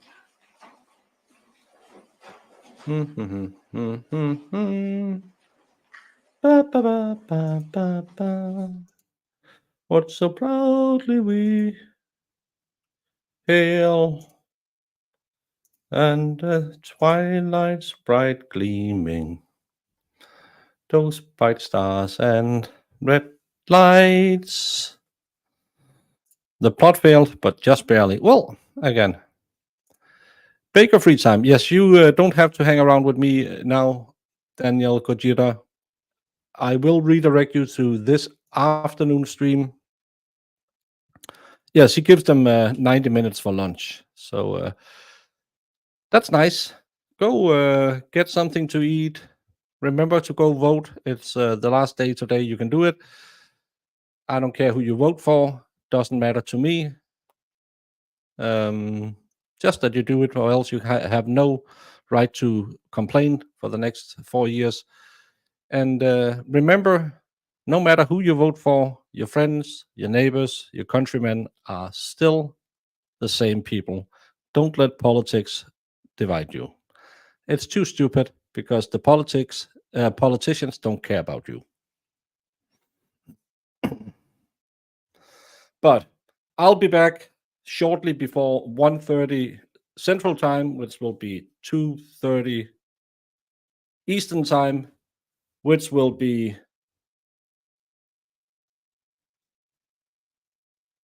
8:30 Denmark time and 7:30 British time. So everyone go out there, enjoy a little break. This has been really, really slowly moving along today. So I need a change of scenery. And who better to give you a change of scenery Did Bradley yawn? What exhibit are you referring to? I'm going to make this 100, Your Honor. All right. 100. 100. Because it is 100% 100%. correct. Objection, Your Honor. So you literally built a cannon? Yeah, it's pretty awesome.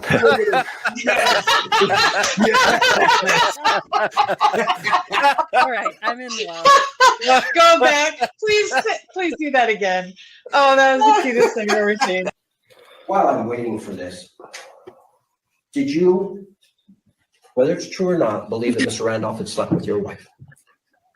I wouldn't care. You wouldn't have cared? No, Did you believe he had slept with your wife? no, Did you believe he slept with your mother-in-law? probably did. Everybody has.